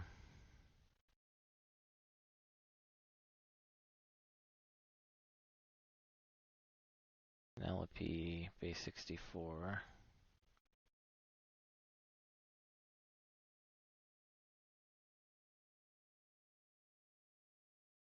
And then we echo, I'm sorry, sudo, gotta do user Maya, because again, Maya owns the rights to it.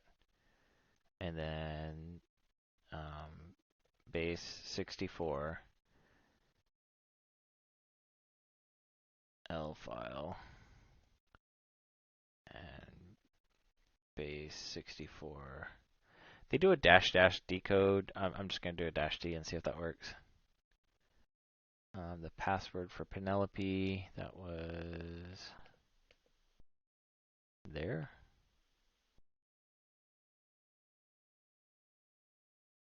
Okay.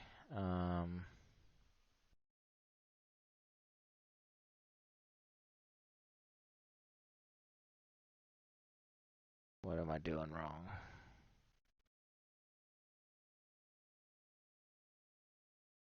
Do I not have to call that?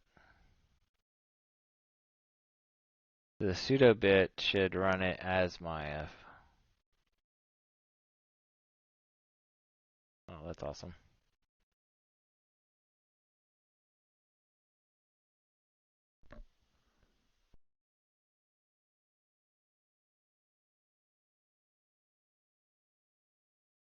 So that looks like it just ran the binary. Alright, let me make sure I got this right. So L file, that's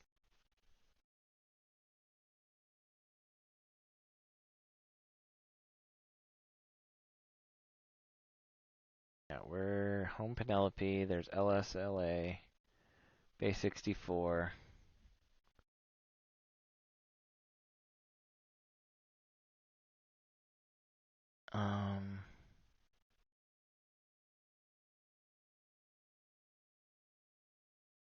File to read. LS home Maya.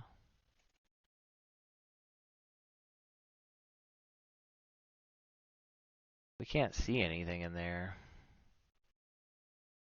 Are we just doing this blind? It does not drop the elevated print. May be used to access the file system, escalate, or maintain privilege access. Okay, so this is going to read that file. So we read the base 64 file here. That's not what we wanted to do. We wanted to read, I guess, Maya's. The problem is that we're doing this blind, and we're just hoping that that flag.txt is there. And then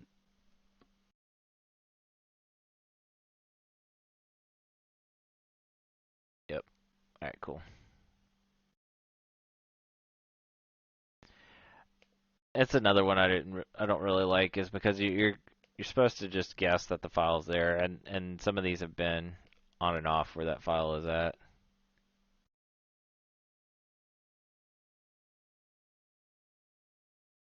Okay, whatever.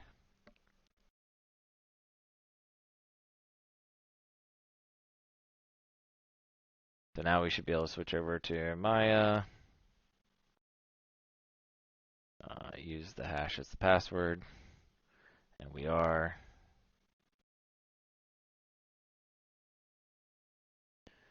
Okay, let's see what else we got in here. So there's the flag.txt, old Robert SSH and .ssh file. Ooh, so ls dash la dot ssh.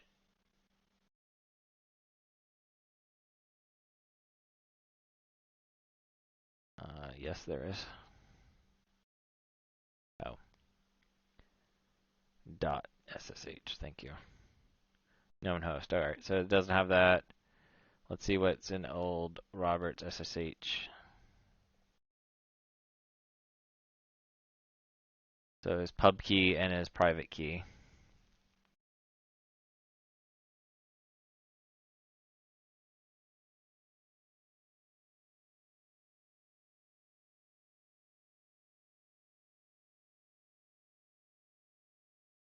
All right, so we're gonna need.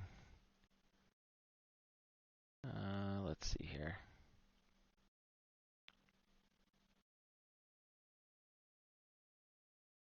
So if it's just the SSH key, then we can use it. If it's got a password on it, then we'll have to crack it. So let's see.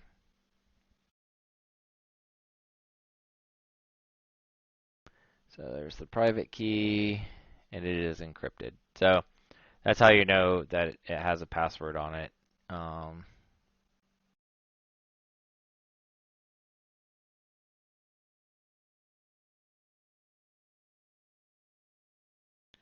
All right. What do we want to do? We need the RSA.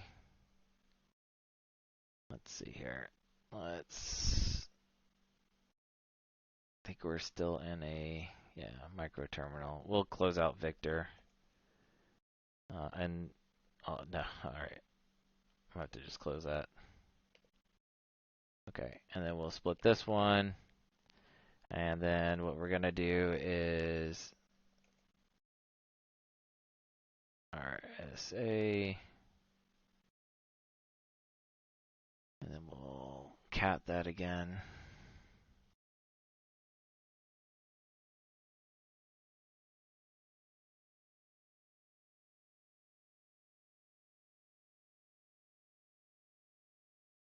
Okay, so now we save that RSA token on our system. And then what we're going to have to do is crack it. So we'll do John. This is going to be, first actually we got to convert it, sorry. So we need to do SSH to John. So we need to convert it to a file that we can actually do something with. Do I not have SSH to John? Please do not tell me that. User share John.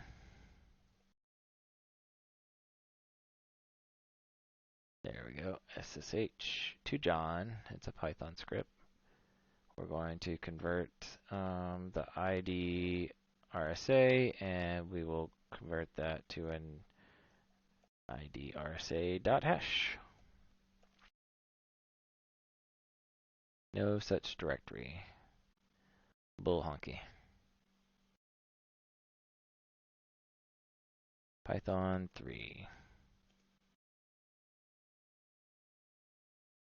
Python 2.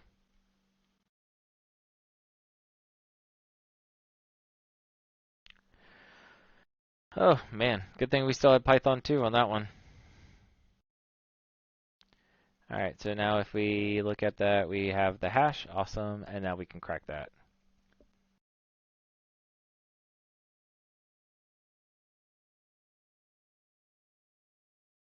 Word list, again, user share, word list, and RockU. So hopefully this won't take too long.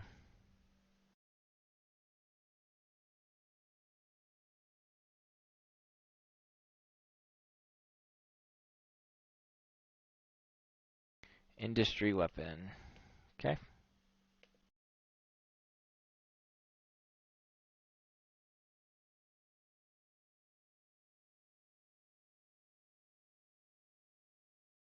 So that's for him.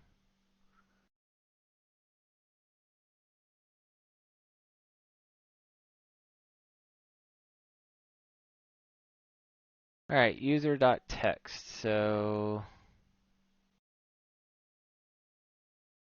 it looks like we're finally able to do something with this system.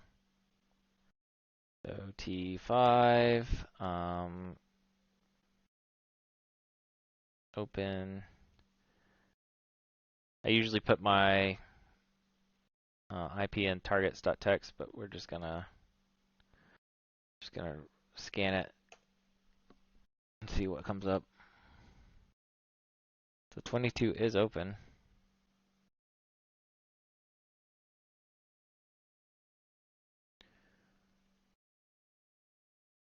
Let's use that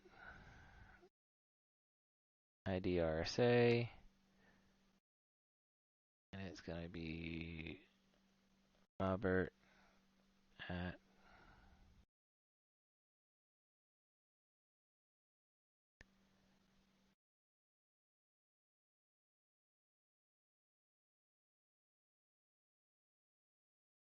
ID RSA. Come on.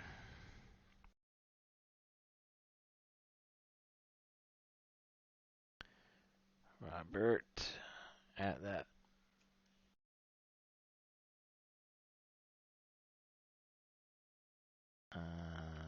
Okay. It's saying that bad permissions on the key. I might have to change it. We'll see.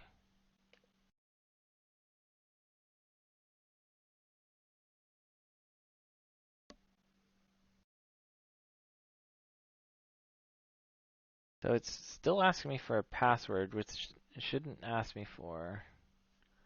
Let me ch mod 644 ID RSA. Try that again.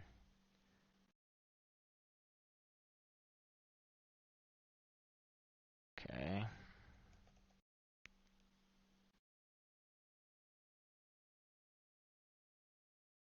Alright, let's see what else. We still have Maya. Let's see if maybe, is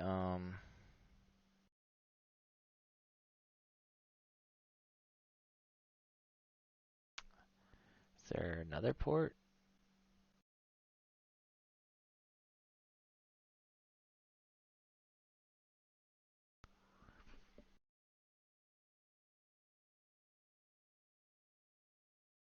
So there is, interesting. So there's a listening to quad 2s on localhost.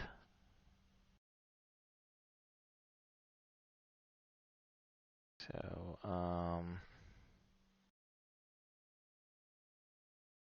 we need old Robert.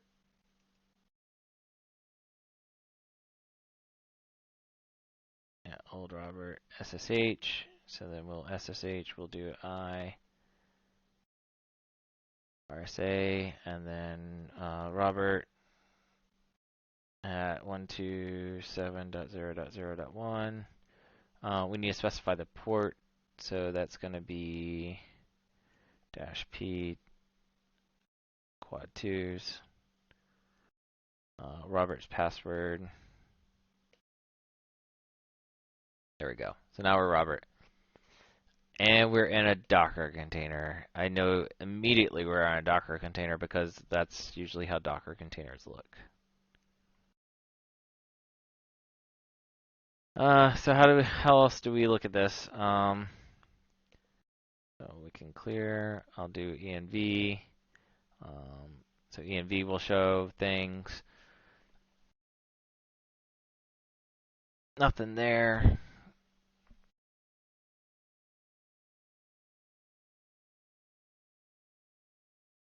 Let's do what we've been doing the whole time. Sudo L. He can run all, not as root, no password bin bash. Okay.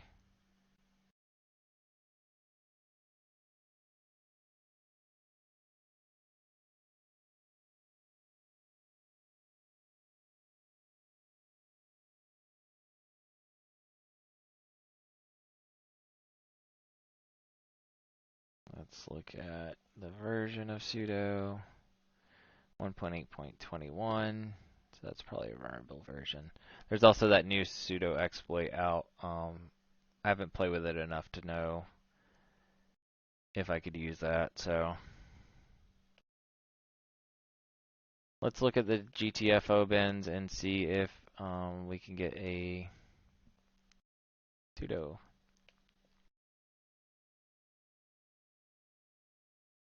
No sudo.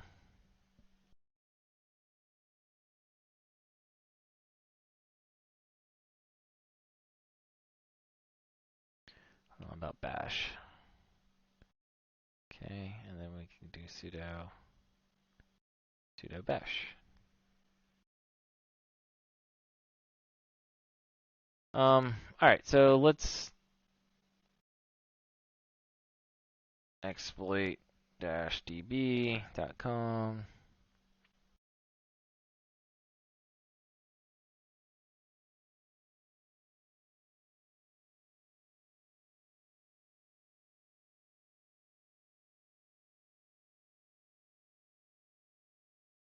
I think this was it. Yep. Alright, so here's the exploit. If we do sudo-l, we can see a user hacker may run the following commands on Kali, all, not root, bin bash. So the hacker can't run bin bash as a root. So the way we do it is -1. So if we specify -1, then that specify the user pound -1, then that will run it like that. So sudo user number -1 and then bin bash. Okay. Cat Robert. Robert does not help me here. So how about root? Looks like user. Whoops. There's the user text.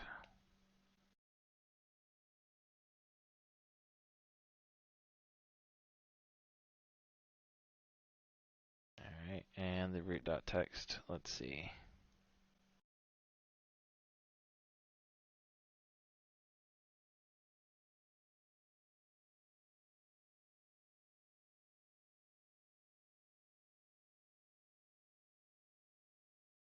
So there's no user text in here, or root.text.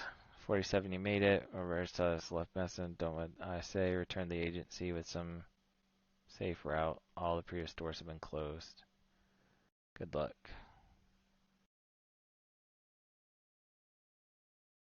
Okay. So this one here kind of makes you wonder what to do exactly.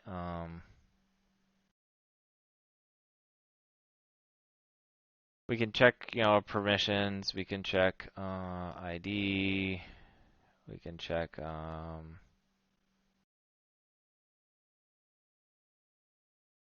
There's the Vim info. We can try to look at that.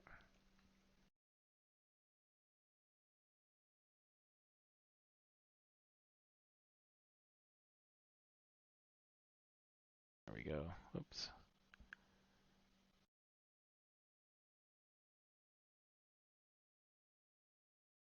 You can see he used this to kind of edit a lot of files.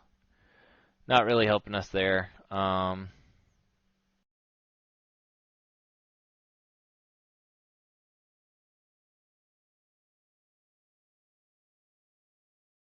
So services is not there.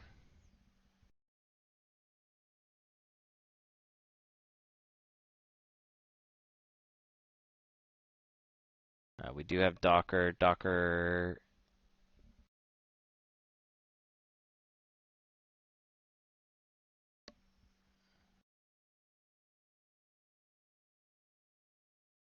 So Docker PS will print out all the Docker instances running. And so there is a instance running here.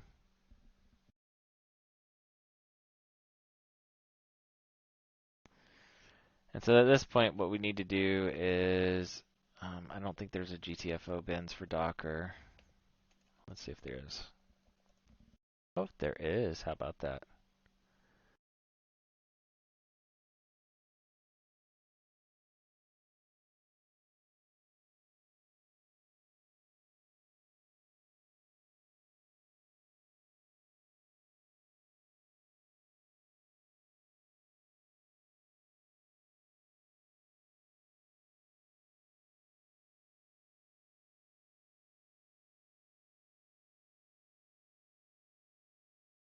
Alright, so it's trying to download Alpine, but because the system doesn't have internet connection, that's not going to work. So what we'll have to do is use their image and hope that it has what we need. So we'll do mango man.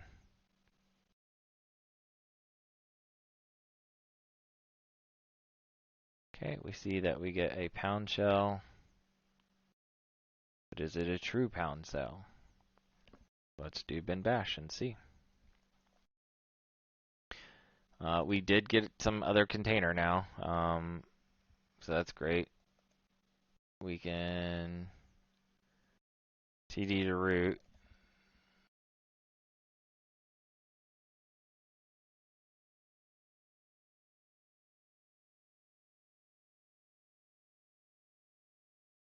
And there's the root.txt.